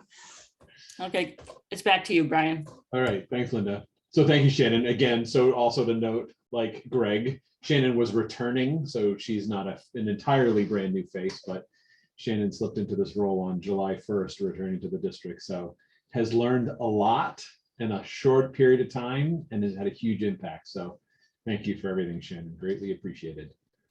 So keeping in the order, we're going to pass the buck over to Anna Bates, also a familiar face, but stepped into the role in October, I believe. So also, there seems to be a theme here, right? Lots of new faces. So good energy, new energy, great energy, but lots of new faces. So lots of learning in here going on. So passing this off to Anna, appreciate your time, and let's hear what you got. All right, thank you, Brian. And I guess I will start, as others have, with thanking Kyle for helping me out through this process, and also Lori Mowbray, who I know is on this meeting as well, for supporting me as I sort of was part of it before, but I'm more in a leadership role now. So thank you to both. So I'm going to start off just talking through a few key points from my executive summary. I think the focus that we have in this budget request is what it always has been, to kind of continue to provide standards aligned instructional materials to all students, to provide them to teachers, and also to provide the professional development that teachers need in order to have high quality instruction for all of our students. So the instruction we have is based on the Massachusetts state frameworks, which we've had a number of revisions in the last 8 years or so. In 2016, we saw an update to science, technology, and engineering, as well as digital literacy and computer science, followed immediately in 2017 by math and English language arts, history and social science in 2018, visual and performing arts in 2019, and world language in 2021. So there's been a huge revision in standards that we need to kind of maintain our alignment with. We are anticipating an adoption of a comprehensive health framework very shortly. That was put on hold due to the pandemic.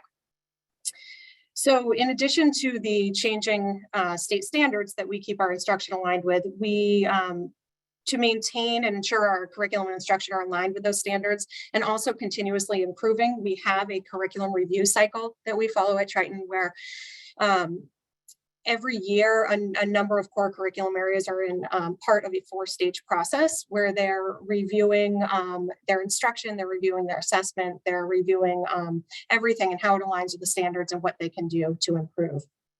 So I suppose, like everything else, the pandemic has impacted our curriculum review cycles. I've been adjusting them every year for the past couple of years, but we have continued to move some of them forward because I think maybe now it's even more important than ever that students have access to really high quality curriculum to try and support them in a really challenging time. So something that was, I believe, Narissa, you noted last night, and Patrick spoke about a little bit, but the nature of curriculum materials is changing. I think when we adopted Math in Focus, what was that, 6 years ago, I think we were looking at hard copies of texts. We're looking at annual consumable costs for student workbooks. And now most curriculum materials have subscriptions. that offer students and teachers access to the most up-to-date curriculum, instruction, and assessment. We have a number of assessment platforms that are online too. One thing that I think is really great about these is the instructional platforms have a lot of built-in scaffolds for students where they can actually pick and choose what they want, whether they're highlighting things or they're getting immediate formative feedback on by answering comprehension questions as they go. So there are things that are built into these online platforms that just do not exist as part of the sort of the more traditional text that we used to have. So many of these materials have an annual subscription cost. And for some, the cost includes multiple years. So for instance, our biology cost included 6 years of access for our 9th grade students, whereas STEM Scopes, which is our science program for grades 3 through 8, has an annual student license cost. So with the changes in the revision of the frameworks, with the curriculum review cycles, and then with this a little bit of uncertainty in the expiration date of different subscriptions, I just want to note that there's potential for some variation in budget requests for instructional materials and texts every year. I have it all noted, and it's like putting together a puzzle, but it's not like a steady line item. So if you turn to page 2, you'll just see an overview of recent curriculum adoptions, beginning with the 2018-2019 school year. We have adopted life skills in grades 4 through 8, which is a substance abuse and violence prevention program. Grades 6 through 9, social studies, all have new resources, and those grade levels had the greatest shifts in content based on the adoption of the 2018 framework. And then we have empowering writers, getting ready to write in grades K and 1, and then both narrative and expository writing for grades 2 through 8. We also have a proposed curriculum adoption for K through 6 ELA in FY23, so that currently they are in a pilot phase, and we're expecting some sort of recommendation in late April, maybe early April. So it's not just about the resources. I think it's really about the professional development and ongoing support that we provide our teachers whenever we get a new resource as well. And I'll just to give the example of empowering writers, that each teacher participated in an initial professional development when we rolled out expository writing and then narrative writing. But since then, we've continued to work with empowering writers to provide really context specific coaching for our teachers. So we've had coaching, we've had some model lessons. Empowering Writers has worked with our middle school teachers to incorporate the empowering writer strategies with our scientific writing structure. And coming up in a couple weeks, we have them coming back in with our elementary teachers to help them use empowering writers to support the student needs that we have identified through our own local common writing assessment. All right, so on to page 4. I have no requests. There are no, for personnel budget requests, there are no staffing changes for FY23. There is a $500 overall decrease in supplies and services budget requests, but there are some significant changes within line items between FY22 and FY23. So I'm just going to walk you through a couple of those. The first is there is a $4,000 increase for EL services for translation for students and families. We are translating enrollment forms, which hopefully when moving to an online system is not going to be as much of a cost anymore, but also progress reports, report cards, homeschool communication, bringing in live translation for parent meetings. And we currently have 33 EL students. It is an increase in number, like overall from past years, but we're seeing a significant increase in newcomers who have recently arrived in the US. So 11 of our 33 EL students are considered newcomers at this point. And that's why we have such an increase in translation budget requests.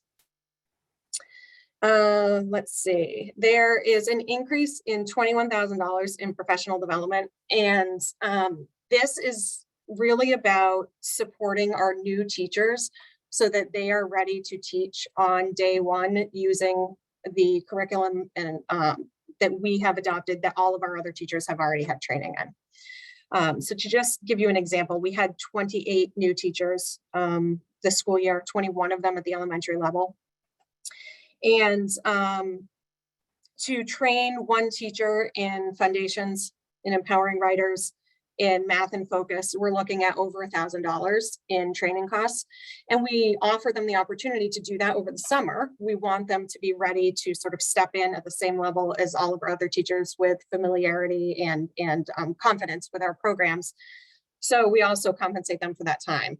So while I hope we don't have as many, I love working with new teachers, but I hope we don't have a significant turnover as we have had. But I do think that we need to increase that to make sure that we can support the new teachers when they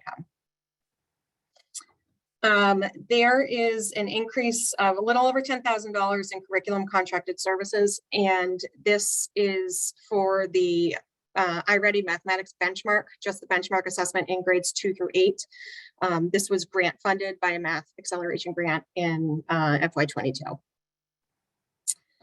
And then there is a decrease of almost $36,000 in instructional materials and texts due to final payments on a number of different resources, including all of the social studies curricula, grades 6 through 9, as well as the 9th grade biology.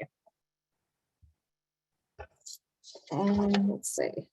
So on page 6, you'll see the operating costs funded through other sources. We have Title I funding supporting Salisbury Elementary School with interventionists, with text, with professional development. We have Title II funds partially supporting a salary and some contracted services. Title IV, we have is supporting some professional development consultants. In the past years, it's been in the area of math. We have the early childhood special education grant, which is partially supporting a teacher salary and potentially a coordinator salary moving forward. And then we have the ESSER funding, which we want to sort of continue making gains to support these learning challenges that students have experienced. In this, it includes the co-teaching professional development that Catherine spoke about the other night.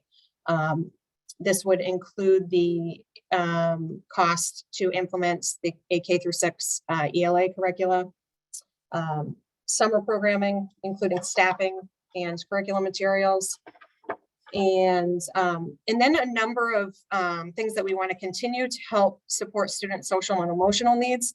We're working with the Home for Little Wanderers to provide sort of direct counseling services to students in the school day. We have some tier 2 intervention that Beth spoke about over at, so some counseling that's being provided to students at Newbury Elementary School. And then also a contract with Northeast Consortium to provide wraparound services for some students and families. So those are things that we would be using that funding to continue. And then finally, our district wellness coordinators' full salary is supported with ESSER funds at this point as well. So that's all I have, but I welcome any questions. All right, thank you, Anna. Much appreciated. Questions for Anna?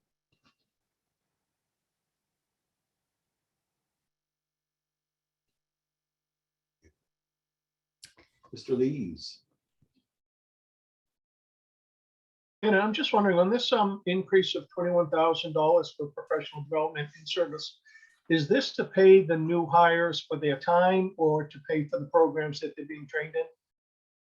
So this year, the cost would have been far over $21,000 what we actually spent. So the cost of just the programming for an elementary teacher is about $1,200 once we pay for like a foundations training, at least one empowering writers training, math and focus. So it's really about that.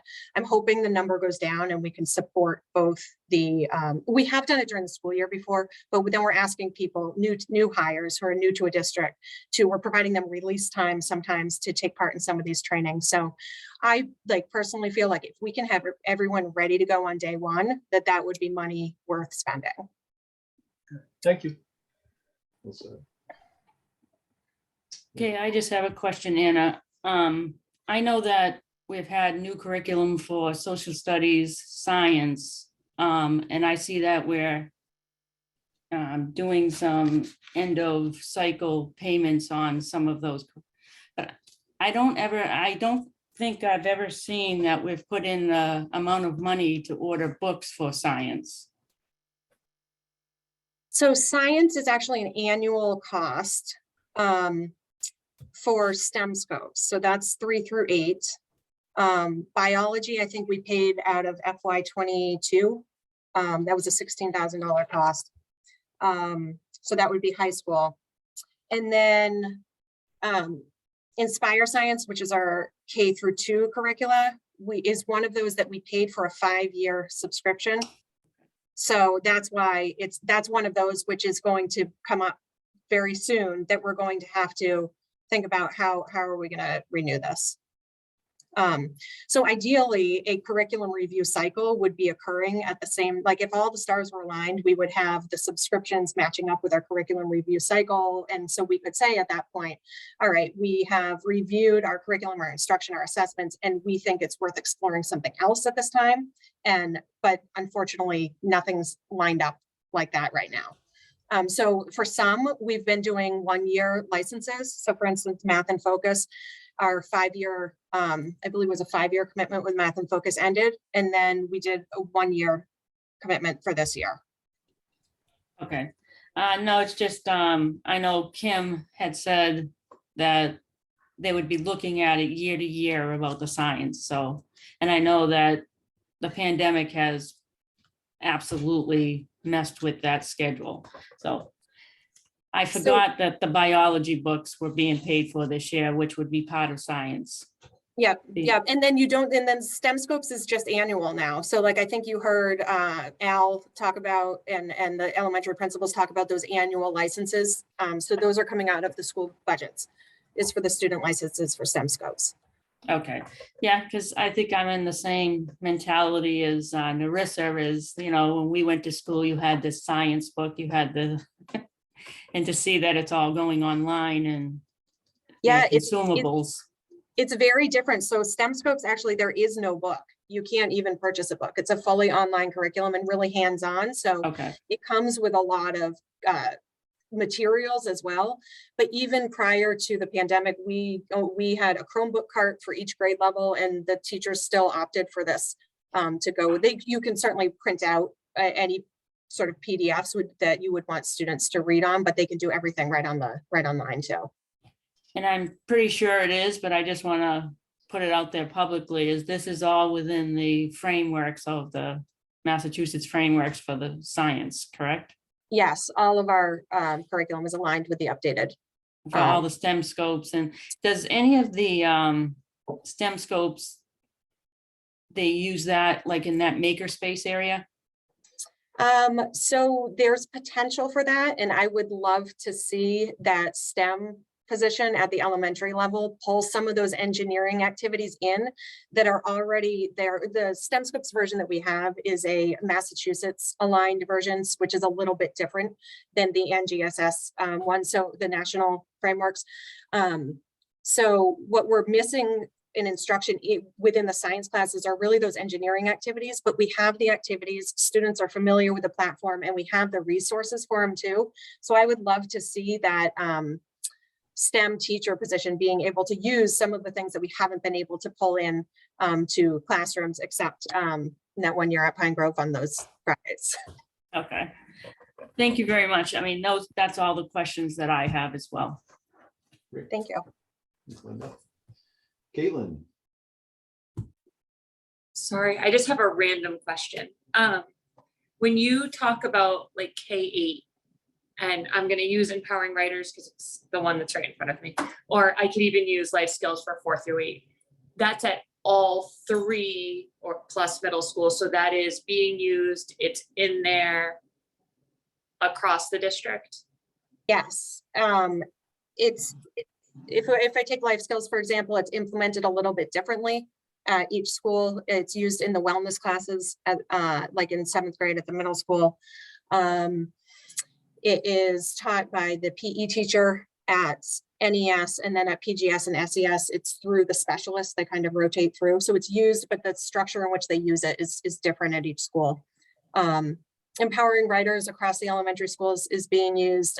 The exception this year may be the teachers who are piloting either Amplify or Wit and Wisdom are not using Empowering Writers as much unless they're integrating it into science or social studies instruction, just because we've asked them to pilot with Fidelity.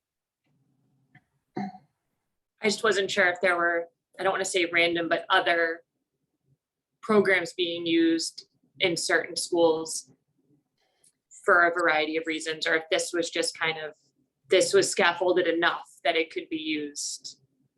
Yeah, well, I think there are supplemental materials that teachers are using, and that does vary by school.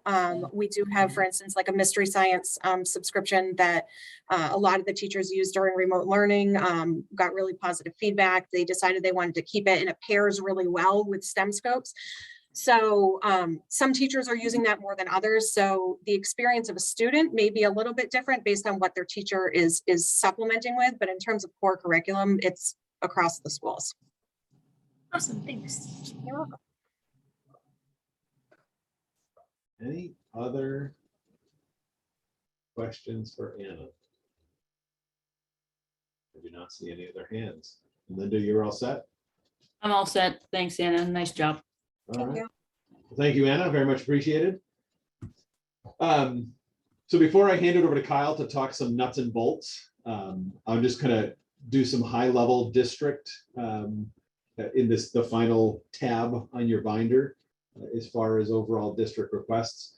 Kyle gets an enviable task of talking about all the big ticket items and how those all interplay, and a lot of the things we've talked about are meaningful and purposeful, but small potatoes compared to some of the big district lines that carry huge costs. So, you know, in the executive summary, tried to outline that we're attempting to get back to a normal process this year, but I think it's important to note it's been, I think it was more the first and second night where some of you as committee members were asking, okay, but if you had a wish list, what would it look like? It's really hard for our administrators who for 10, 15 years, we've been living in this pattern of not having the resources, and many years have been generating a list of cuts. So it's been an interesting exercise trying to get everyone back in post-pandemic and back to a mindset of this is what we need, and we have an opportunity to potentially make some gains this year. So the first strategic this is broken up, and I'm going to go through kind of some high-level strategic things before I pass the baton to Kyle. The first item on page 2 is a central office reorganization. I gave a first glancing blow at this with the PNN subcommittee earlier. It was a technically challenged meeting, so we had just a very cursory overview, and we'll have another meeting. But the general idea here is this is budget neutral, but I felt like it was important to include in the budget presentation so that no one walks away thinking, oh, look, there's new central office positions. I wonder what the impact on the budget is. So the far more detail coming to you at a later date, but the general premise of this central office reorganization is the 4 individuals that are with me on this screen. We have phenomenal resources right here in these 4 people, and we have incredible expertise. Kyle is sitting here as the resident senior member, the longest tenure, and he hasn't quite hit 2 years yet in February. So he has come up to speed in incredible ways, and you'll see the detail. And Shannon and Anna and Greg jumping on board. Obviously, you know, Anna's been here in a different role, but stepping into this role, it's been a tremendous asset to have the new energy and expertise come to the table. And I truly believe we're in a very different and better place right now than we were in the past. So what this reorganization does is it takes away, what I'm proposing is taking away the assistant superintendent role that Anna is currently sitting in, and restructure the 4 of them, as you see on the screen, in directors of. And so director of curriculum instruction and assessment, director of finance and operations, director of student services, rather than special ed alone, and obviously director of technology. Greg's title doesn't change. So for Greg, it's more kind of folding into that, the 4 core roles. For Kyle, it's mostly a shift in title. And I think the school business administrator has always been one of those odd titles because it's so nebulous, whereas we say director of finance and operations, it's much more clear. The basic shift with changing to a director of curriculum instruction and assessment for Anna's role and a director of student services is it shifts some of the services that are currently with Anna as assistant superintendent in specifically EL 504 guidance and nursing services, those specific services, and puts all of that under Shannon's guise. So under her role, so all student services, special education 504, all of those are under her leadership. So there are other positions that are restored. So Anna's old position is not replaced, and instead we're putting into place some positions you'll remember. Those who've been around a while, we had a special programs coordinator, we had an early childhood coordinator, we had a special ed coordinator. So it's restoring those positions. The special programs coordinator is actually several different roles right now in various funding sources, from McKinney-Vento grants and revolving accounts and Kids Club, in various other grants, 21st Century over the years. And that role will be responsible for all before and after school programming, grants, management, support, innovative programming. That is already funded. It's just synthesizing that into one specific role. We'll be proposing a full-time special ed coordinator, not year-round, that would work with Shannon and help focus. She mentioned earlier her time spent on out-of-district meetings, and having someone who's able to dedicate the time and foster those relationships so that if there are students who are ready to return, that we're bringing them back, as well as support those other in-district programs, whether it's the current ASD program at Newbury or the new program that she presented tonight, focusing on that. And then a half-time early childhood coordinator that would work with Anna and be responsible for pre-K and K. So specifically pre-K and K registration, kindergarten then generally operates under the guise of the building principals. Preschool does work within the school and the principals, but it's its own. Anyone who's dealt with preschool and early childhood programming, those 3 and 4 year olds tend to have their own set of rules and laws and regulations. And so working very closely with the preschool on curriculum and PD to make sure that we're spending the attention where we are or where we need to. So this is actually a budget neutral change that shifts back to an old structure that I think puts more individuals responsible for very specific roles. And is important because there are things like early childhood, for example, it hasn't had the attention it needs because Kim prior to Anna and now Anna stepping into the role, nothing changed as far as the ability. It's just you can't do that whole job and do it well. So that more information to come to you in the coming days through PNN. It'll be a formal proposed reorganization, kind of an organizational chart, as well as updated job descriptions as well. But just to note that in the budget process, that by doing this, it aligns these 4 folks on the screen here and capitalizes on their expertise and everything they bring to the table, and it better aligns the role and the work they do. Those who I've shown the organizational chart to redone, everyone has said, oh, it just makes so much more sense. It's just clearer. If there is a question, right? What is a school business administrator? I don't know. If it's anything in the finance and operations realm, you know, you're going to Kyle. So, and I think specifically with Anna and Shannon's roles, teasing out anything student services related under Shannon's domain, and all curriculum instruction assessment under Anna is a really important and key change. So again, budget neutral as far as impact, but I thought it was important to include in this presentation so that people don't hear new titles and then think that we're creating new central office positions in a time when we don't have money to be creating new positions. So second item there, I'm not going to spend a lot of time on it because we're doing this, right? We committed to this. We did year one. We're in year two this year. Fiscal 23 is the third and will be, not might be, will be the final year that we're going to commit the funds, so that starting next September, in September of 22, that we will have universal free full day kindergarten. So that is a $75,000 cost, added 75 in 21, add an additional 75 in the current fiscal 22. We're going to add 75 more. We will add 75 more next year, and we will have free full day K. Finally, those of you who've been around a while, join me in saying yes, finally. District marketing plan, still working on this. I've had lots of conversations with different marketing firms. I put a placeholder here of 25,000. It was part of the district strategy. It's been part of my goals in developing.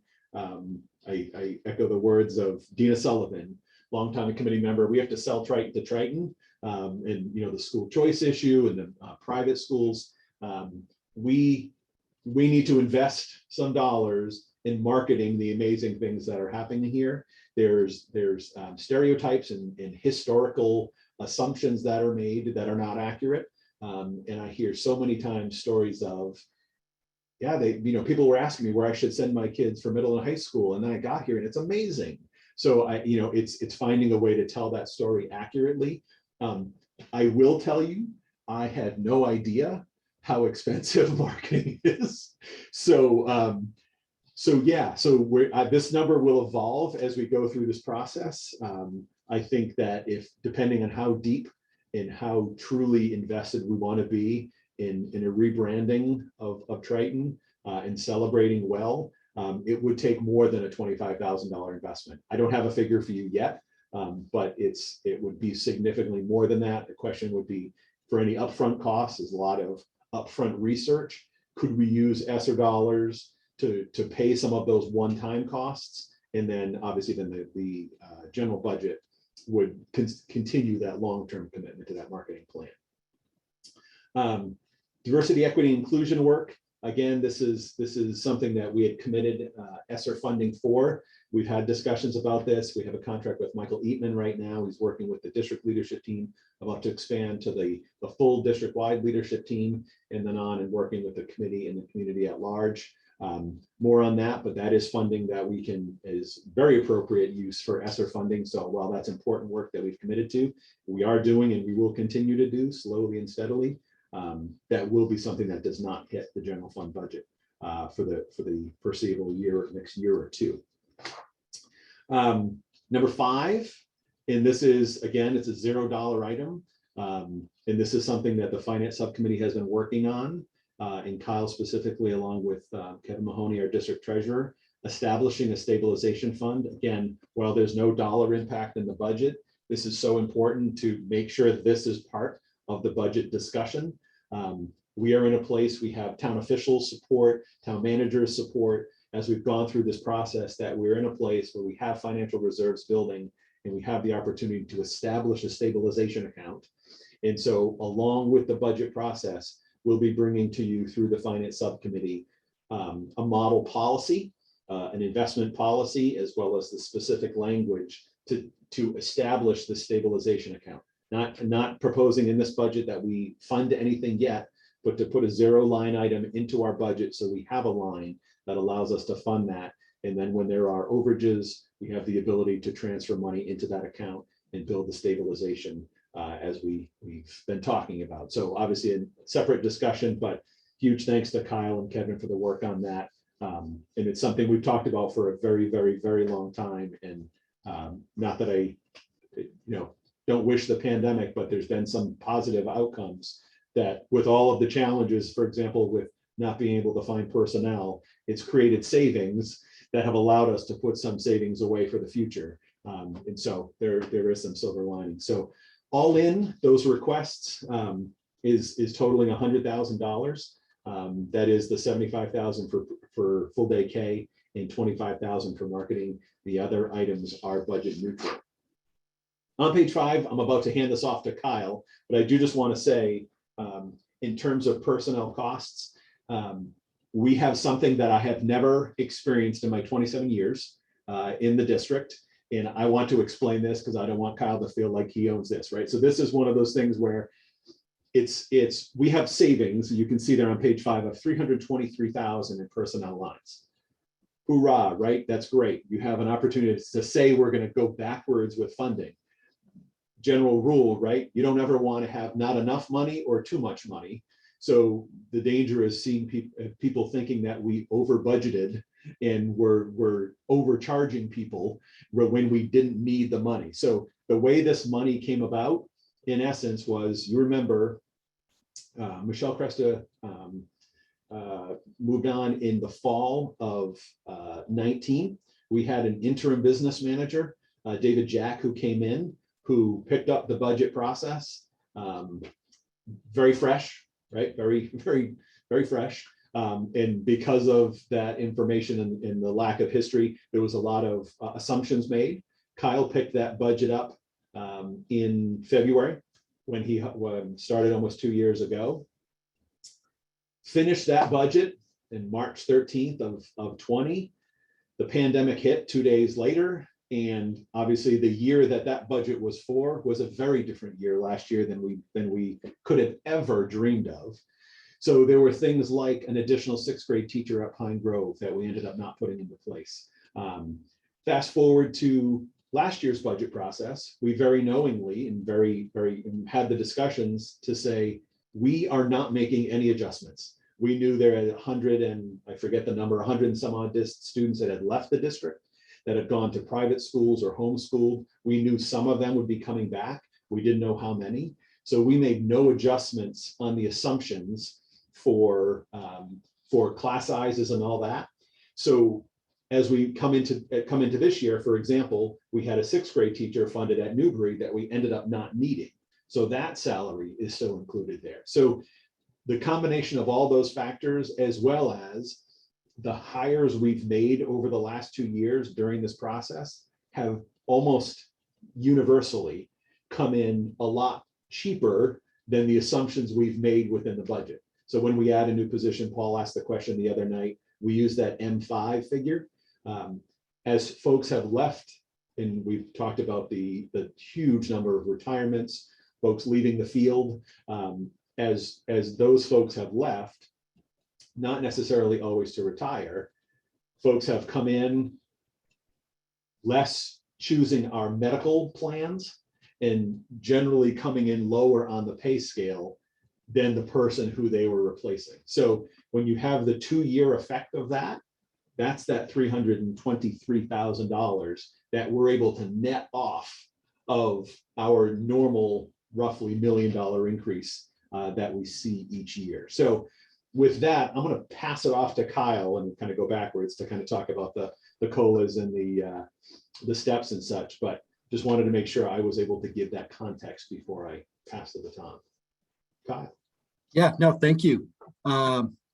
So I'll dive right into the top of page 5, kind of breaking down the components. So right at the top there, it details that net increase in personnel costs, level services, 651,000. So like Brian was saying, there's some offsets built into there. So right in the middle of the page, it details different components. So we have our cost of living adjustments that are in accordance with the collective bargaining agreements, so largely 2%. That is amounting to 529,000. And then step increases. So COLAs are cost of living adjustments. And then the step increases are as staff move down the salary scale. So steps 1 to 11 that are automatically applied.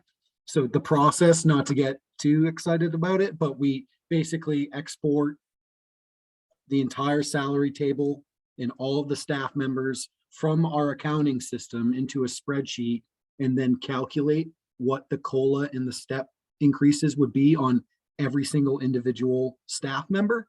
And then we go through a process of vetting that spreadsheet, because anytime you want to make sure it's right. So we went through that process, and that's how we were able to calculate to the exact dollar amount the cost of the COLAs and the step increases, the 500,000 and the 300,000. And then item 3 there, column movement, that's the one where on the salary scale, so like I mentioned, staff members will automatically move down steps 1 through 11.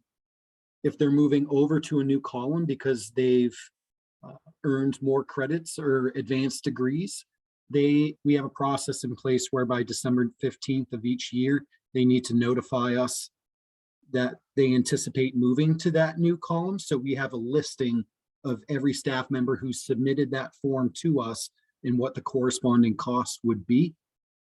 That amounts to the 136,000. All in 974,753 of additional personnel costs, level service. We look at that total number, it's consistent with prior years. So right on the mark of what we would expect. Then jumping into what Brian had mentioned, the offsets that we had this year, the 323,222. So that's a very calculated number. We went through, again, the process of looking at every single staff member, where they're charged to, and what the budget is for that particular line item, and dove a little deeper into it too, to say, what's this difference? Like, okay, there's $40,000 of extra budget in this line item when you account for all the staff members, making sure that there's no incorrect assumptions built into that. So we went back the 2-year period and looked at the transitions of, for example, Pine Grove School of, okay, we had a turnover over a 2-year period of 7 staff members. Here are those individual 7 staff members. Here are the 7 that replaced them, and what's the cost savings? And it was significant. So that when we add all of that up, it amount plus the 2 unfilled positions, one at Pine Grove and one at SES. The total of that amount was 323,000. Again, 651,000 for a net increase for personnel costs, putting us in a much better position than prior years. Can I just bring back one more time and jump on the bandwagon and say thank you to Kyle, because what he just summarized is an immense amount of work. And I will say to you, I have the most confidence in the accuracy of these numbers that I've had since I've been superintendent. Given where we are, and especially after 2 chaotic years that we've gone through, and all of the changes, and having teachers who are teaching remote and back in, and all of the shifts and staff in and staff out. Massive thank you to Kyle for that. Sorry to interrupt. Keep going. Oh, no, thank you. If anybody wants to see the spreadsheets, I could do a share screen. I don't know. Keep going, Kyle. Want to see Kyle light up? Formulas there. See his sheets. Yeah. So jumping then over to the general operations and maintenance budgets. So on page 8 of the document, it has the listing of all the individual line items within the operations and maintenance categories. So I'll walk through those real quick. I won't dive into every single item, but again, the process that we went through is we critiqued every single line item, saw what was budgeted there in prior years, what not just our spending was in the current year or last year, but multi-years of expense, because our spending patterns have been off, or because of the pandemic and what we would normally spend money on versus what we're actually spending. So that level of critique there was in every one of these line items, even if we didn't change the budget. So walking through again, starting right at the top of page 8, school committee expenses, the increase there is related to the board docs annual subscription fee for hosting these meetings, I guess we'll say. The assistant superintendent professional expenses line item and the district miscellaneous training and travel line item. You can see we shifted the $2,200 there. because of the reorganization that occurred. The advertising budget, the increase, there were a couple small decreases there, and then that was offset by the implementation or proposed implementation of the district marketing plan. Administrative software, that increase was for the Zoom annual maintenance fee. Banking fees and audit fees, those were decreased slightly to correlate with our actual spending and what our contracts reflect that have since been updated over the last couple of years. There was a reclassification of $10,000 worth of costs between special education legal fees and school committee legal fees. Again, that was based on multi-year spending levels.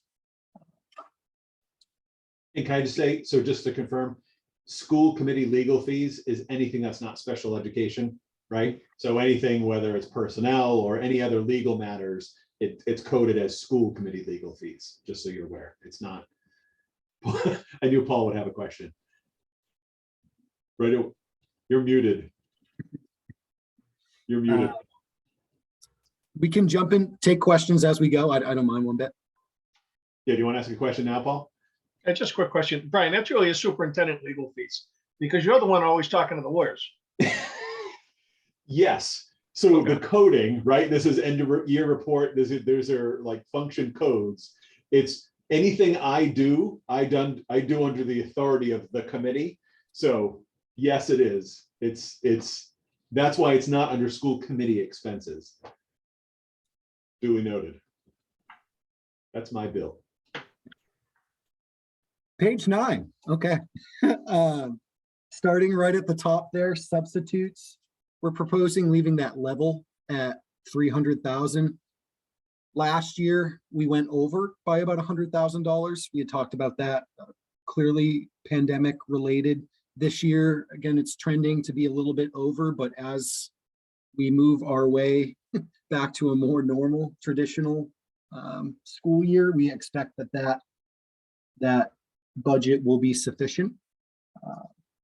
Student services, this is where it gets a little interesting. So transportation, we have a chart where we calculate out what we anticipate the total cost to be for the year, because there's multiple types of transportation that we provide, not just the yellow buses, but also the kindergarten midday runs, which now, as we're proposing that full day K be free for all students, we're no longer required to provide those midday runs. And in the past, that's cost the district about $60,000. So when we looked at this year's calculations versus last year's calculations, our contract with NRT, our base rates increased by about 2%, but then that increase was offset by the savings there by not providing those midday K runs. Questions on that? Yeah, so just to be clear with what you just said, if we implement full free day K, but only if we implement it, then we are no longer required to run the buses in the middle of the day for kindergarten. So that $75,000 increase would then be partially offset by a $60,000 decrease on the transportation that's only available if we spend that $75,000. Exactly. Thanks for highlighting that. Yep. I hadn't thought of it there, but that's actually very interesting. That yes, there's actually a roughly $75,000 increase in transportation that got offset. So, yeah. Then the last two items there for transportation, again, looking at multi-year expense levels, felt it was appropriate to decrease those slightly. Jumping on to page 10, where we have the facilities line items, that approach that we've had with the school building budgets, and actually all of the budgets, where we're looking at increases in costs due to inflation, 5 to 8%. So with each of the school building custodial and maintenance budgets, walk through line by line with the head custodians and Chris Walsh, the facilities director, to see we're not just blanketing 8% on everything. We're looking at those line items to see what truly is increasing there. So walking through each of those, that's the reason. Looking at our contracts for cleaning services as well as grounds. Those are both up at actually they both expired. So we're renewing those in the spring because the contract is in excess of $50,000. We're required to go out to bid. So we don't know quite where that will land right now, but we built in an assumption there of what we expect a potential increase could be. Utilities, our rates are all locked in for a 2-year period. So next year, those rates will not increase. And then looking at our actual usage, the budgets that we have established feel that they're sufficient there to cover next year. So we've level funded those. Page 11, starting right at the top, Essex County retirement. Every year we keep getting hit with that. It's based on the actuarial assumptions, which we can chat about if anybody wants to, but basically we have a set funding plan through 2035. As the market has continually been doing better, they've taken the opportunity to make their actuarial assumptions less aggressive and more conservative. So instead of seeing a decrease because of those market yields, we're actually continuing to have an increase there. So it 161,000, that hurts a little bit, but consistent with last year. And then like Brian was alluding to before, or mentioning with our health insurance costs. So we're out to bid right now on our health insurance, health and dental. We expect to hear back from the bids this week, is it? End of January? They were due today. Due today, yep. So we expect to hear something from the consultant by next week. So when we have a separate spreadsheet where we calculate out where we anticipate the budgets to land for next, or the costs to land for next year.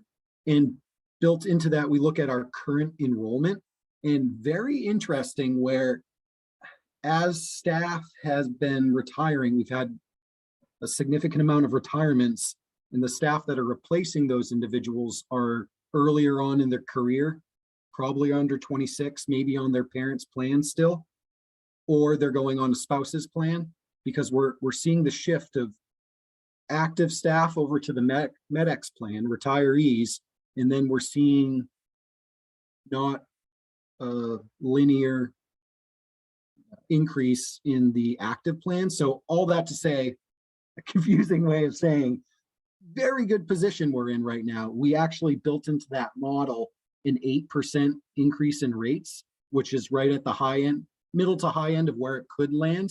And based on enrollment trends, we're still seeing these favorable results of just not what we've experienced in prior years. So that is probably not as exciting as I'm thinking it is, but hey. Well, and important to say one more time, right? So we assumed 8% market, which is the market trend.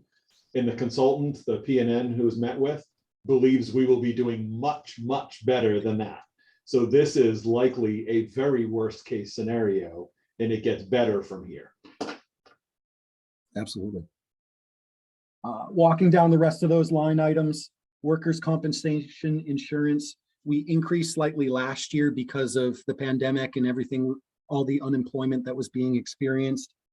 Looking at the projections to next year, we continue to see that downward trend. So we are proposing that budget be decreased. 403B distribution, slight increase there just with the contractual obligations. And then the salary reserve, we're proposing be brought up to 150,000. That's our safety net as we go into next year. If there's any additional needs that pop up, or if a staff member leaves who's earlier on their career and we hire an individual who's at the top of their salary scale, we need to pull that funding from somewhere. That would be the salary reserve. And to the dollar value on it looks large, but when you look at our total salary costs for the district as a whole of about 25, 26 million, percentage wise, it's reasonable and comparable to other communities and districts. And then second to last, we have our debt payments there. Those dropped significantly over the last couple of years as we paid down the Salisbury building and the middle school, high school renovation. So slight change. That's only for the stadium debt. And then lastly, we have school choice tuitions and charter school tuitions. So right now we're proposing a level funding on those particular line items. We've looked at the initial rosters that we can download from the state to see the individual students who are choicing in and out. And based on those who are graduating and then normal trends of transitions there, we're feeling comfortable with those figures, but worth noting, we will continue to look at those updated rosters throughout the budget process and adjust as necessary. So that is where I'll stop and see if there are any questions. Great, thank you, Kyle. Much appreciated. One more thing to note on choice, we think that could actually come further down. The likelihood is that number would get more favorable rather than worse. Just again, based on what we've seen so far. The state changed at the 11th hour the way Maureen Dunleavy does the reporting of the choice and all the reporting, and they completely changed the process and buried a little note in a newsletter to let people know. So we're learning a new process. So questions for Kyle? Paul Mayette. I'm just looking back on page 10. Are there any particular projects or programs that account for the difference in maintenance and repairs between, I'm looking specifically at NES and SES. I assume PGS is lower because there's less to be repaired, but I didn't know if there was anything that accounted for the discrepancy between those budgets. One school versus the other not having a consistent increase. Yep, so we sitting and walking through, they provide similar type services, I would say. Or I'm sorry, they contract similar type services. Each of the totals, you can see, what is it? SES, their supplies budget is 25. What am I thinking of here?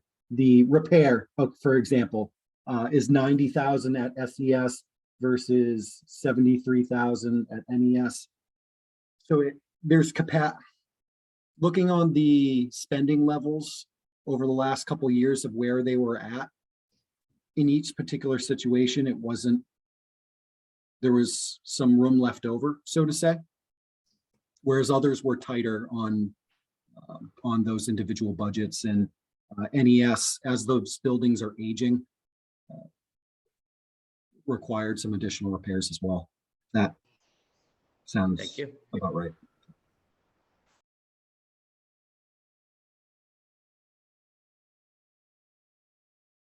Sorry, I muted myself. Any other questions before we get to Narissa? Anyone else? Paul Lees. We'll just go through the Pauls. This is perfect.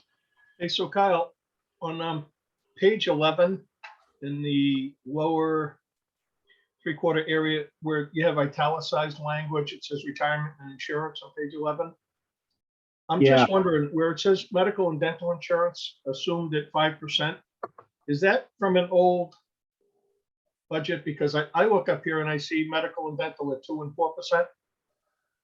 Correct. So that is because it's not a linear relationship because of the changes in enrollment.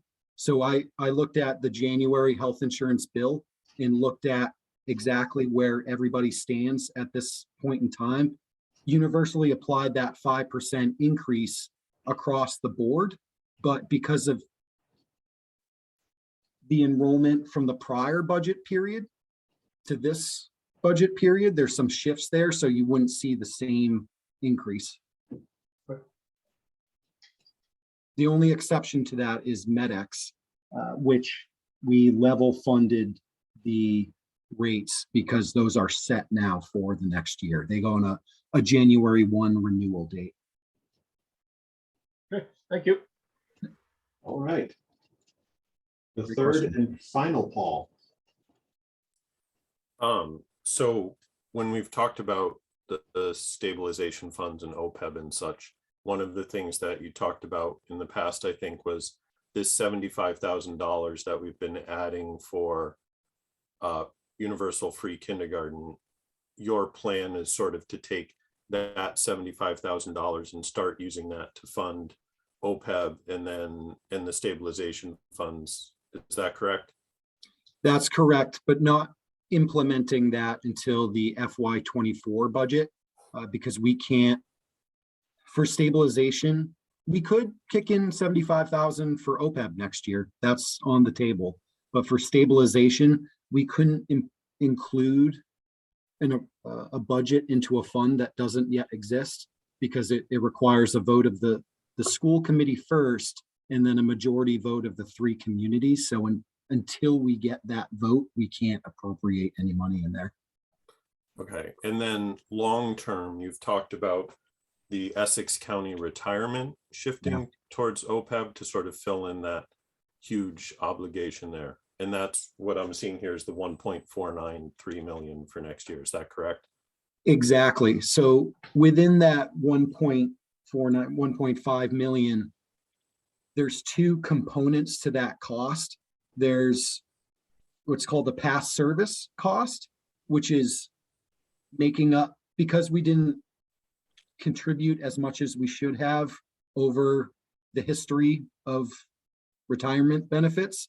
We need to catch up on those payments. So once we hit 2035, we no longer have to contribute that segment of the cost, which is about 80%. So that 1.5 million, there will still be a bill there to pay, but it will be drastically smaller, and those savings will shift over to the OPEB fund, or being proposed that we shift. Okay, great. And so then my other question is one I emailed you about earlier. So when you pull these numbers out, people know that I asked. How many sick days do we pay per year or so in a non-pandemic situation for people who are out on long-term leaves? Right. So looking at the way that we track our leaves of absence, are if it's a FMLA eligible leave, then that's coded in our system as such. So when we looked at the years before the pandemic, so the fiscal 18 years, which is 2017, 2018, and then fiscal 19. So fiscal 18, there were a total of 589 FMLA related absences across the district. And then looking at fiscal 19, there were 670 FMLA related absences. So those we're paying for people to be on that long-term leave in terms of paying their salary if they're using their sick time. And for someone on a teacher contract, that could run $400 a day or so. So those absences could be on the order of a couple $100,000. Is that per year? Is that correct? So when we look at the cost of those absences, it would be the substitutes that we're using to cover for those individuals, which right now is a rate of actually a long-term substitute right now is $270 a day. So what I'm driving at is something that I brought up last week. Municipal employees and employees of regional school districts aren't eligible for Massachusetts' new Paid Family and Medical Leave Act. And we let people use their sick time to be out on FMLA leave up to 8 weeks, for example, if they're having a child. So, but then the question that I brought up last week was, is there a benefit in terms of making Triton a place that's desirable to work at in opting into that system? Because that is something as a school committee of a regional school district, we would have the authority to do it, opt in. From my kind of quick look at it, our cost to opting into that would be about $100,000. in terms of a new payroll tax that we'd have to pay. But if people used 400 days of leave under that per year, we wouldn't be paying that salary. They'd be out on leave. It might be a savings on their salary of $200,000. Either way, we're paying for the substitute.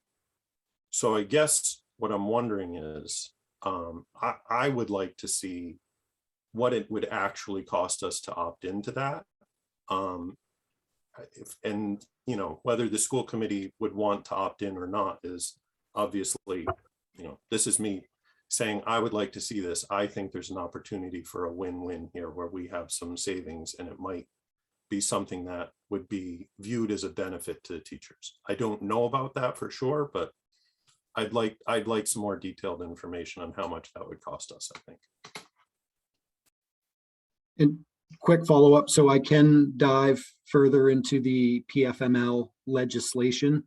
A brief look at the state's website provides certain calculators, provides a calculator based on certain metrics where they can estimate what your cost would be, but I'd be happy to look into what the true upfront cost, what the true cost is, as well as the offsets, any savings. I can look into that. So can I ask a quick question? And this is, I don't know the answer. Does the state PFML pay the cost of the sick time 100%? So it's not 100%, but it's also unclear as of yet if it's taxable or not. So it may or may not be something that, if you surveyed the teachers, it may or may not be something they would be truly interested in. I know that when people, particularly having children or going out on leave to care for elderly family, when they find out they're not eligible, the people I know seem angry about it. But again, it's also not a full compensation for a teacher salary. So it would be something I'd be interested in learning more about, is where I'm at, what it would cost us, what it would save us. Yeah, certainly. All right. So I do want to note too, by just follow up there into the your point about being a desired place to work. We did, with the last teacher's contract, negotiate 3 weeks of parental leave. So we do have that it's not required to be just FMLA, which requires a diagnosis, that someone, regardless of gender or reason for need, for parenting purposes, adoption, you name it, can take up to 3 weeks with available sick time. So just to note that we are one step better than most. Narissa. Thanks, Brian. So a lot of data here. I have to say this is one that I have notes on a million pages and I flip back and forth on. But can we go back to Paulie's question real quick on page 11 about the medical and dental insurance? Mm-hmm. So I heard you say, and I see on supplement page 10, that it says it's an 8% rate increase. Yeah, but oh, go ahead. Is there an error in there in the italicized notes underneath? Because I assumed there was. And let me pull up my sheet on what the exact rate was, because we were modeling different amounts as we were going through the budget process to figure out what the cost was. So regardless, there is a typo there. I apologize for that, but I'll pull up that sheet now and find out exactly what was built into there. Which it actually is. Okay. I'll go into another question if I could while you're there. So in the main line additions, it talks about the marketing plan being $25,000. When I look at page 8 under the advertising, it's listing a net increase of $21,196. And I thought, well, maybe when I look at the detail, there's going to be decreases there. That'll be the difference between the 25 and the 21, but it doesn't appear to be that. When I look at the detail on supplement page 2, it's actually showing the district marketing plan at 20,000 instead of 25,000. So I think, I don't know which is the error, but I think there's an error either in the detail or in the main line number? Or just walking through it again real quick so we can see last year was 13,104. Oh, I see what it is.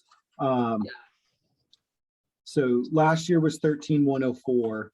This year, the 34,3 is based on a $20,000 increase, but up top It says 25.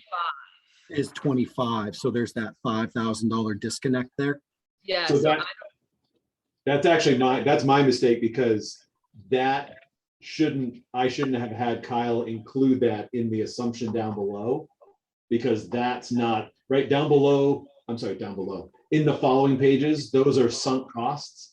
The 25 for marketing and the 75 for, or no. Do you have no.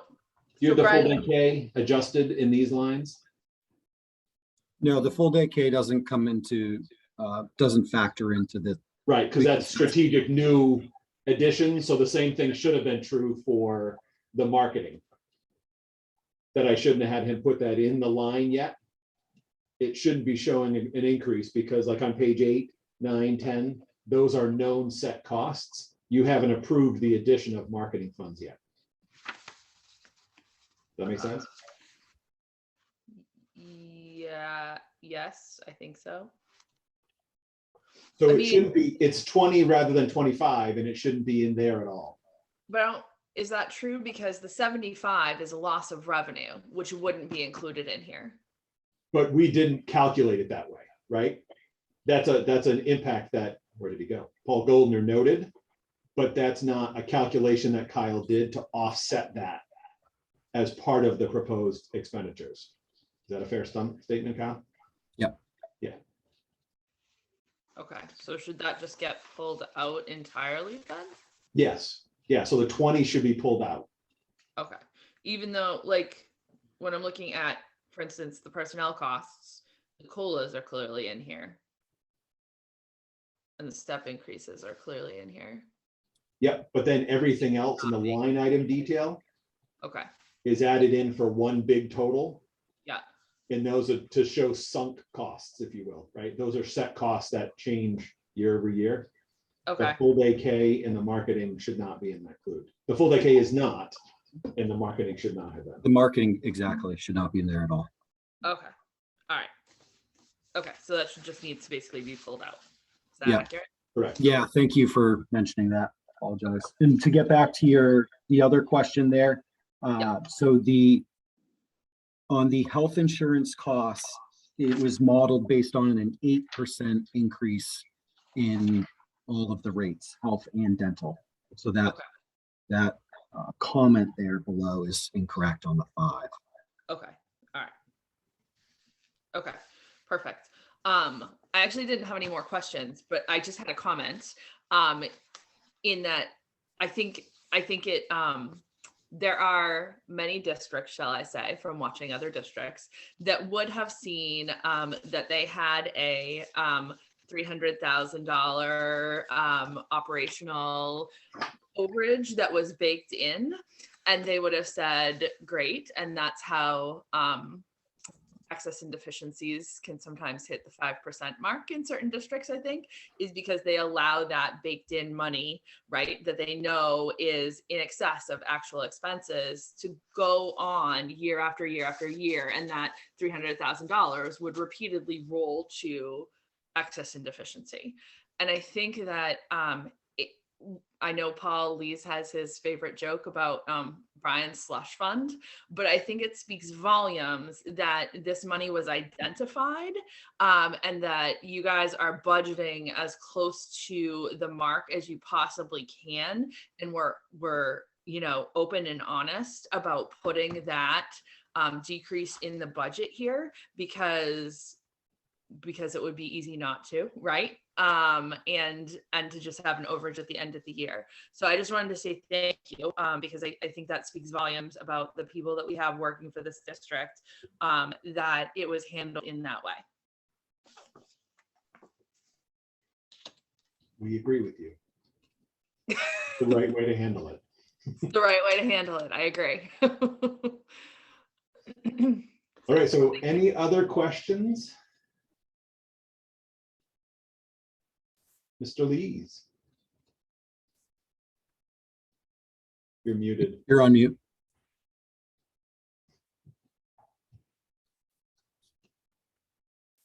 Sorry.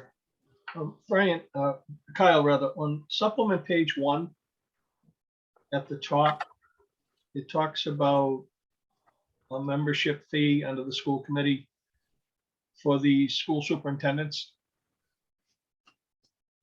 And I'm just wondering what that's all about, that $1,300. So there, I can answer that. So in the MASC, and there's some kind of collusion between the two of them. In the MASC assessment, there's a superintendent assessment. And in the MASS assessment, there's a committee assessment, and it's based on size. So there's an offsetting, I don't know why, I don't have an answer for that, but that actually on the invoice, there's a separate MASS charge, there's a community charge. I don't know, people look at the invoices, Marissa and Linda the gang. So it comes through as my dues in MASS, and then a community assessment for MASS. Yes. And I never understood it, but it is what it is, and other districts pay it too. It's just the way they opted to assess those dues, I guess. Yeah. It's coding, right? I mean, at the end of the day, whatever the dues cost are, they're going to get the dues cost. They allocate carve out a little portion of that as a committee cost. Again, I have no idea of the history, but it's always been that way. So any other questions? Okay, All right. I don't have any questions for you, Kyle. I want to thank you for your presentation, but I'd like to piggyback on what Narissa said about the decrease in the money that you guys had identified. It's great for us to show that, because over the years we've been working better with our towns and our communities, and this will show them that whenever we're asking for a certain amount of a budget, it's because we absolutely need that budget. So I want to thank all of you. I know a lot of you are new in the positions that you're in, and being new in a position in a pandemic is even harder.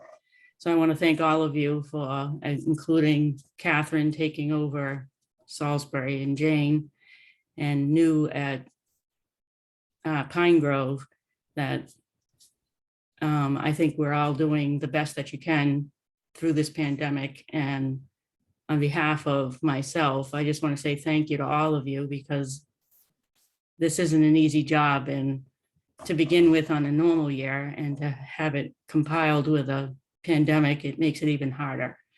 We're in this together, as I try and tell our 3 community leaders in our communities that as well, that we're one Triton, and all 9 of us represent all 3 of our communities. And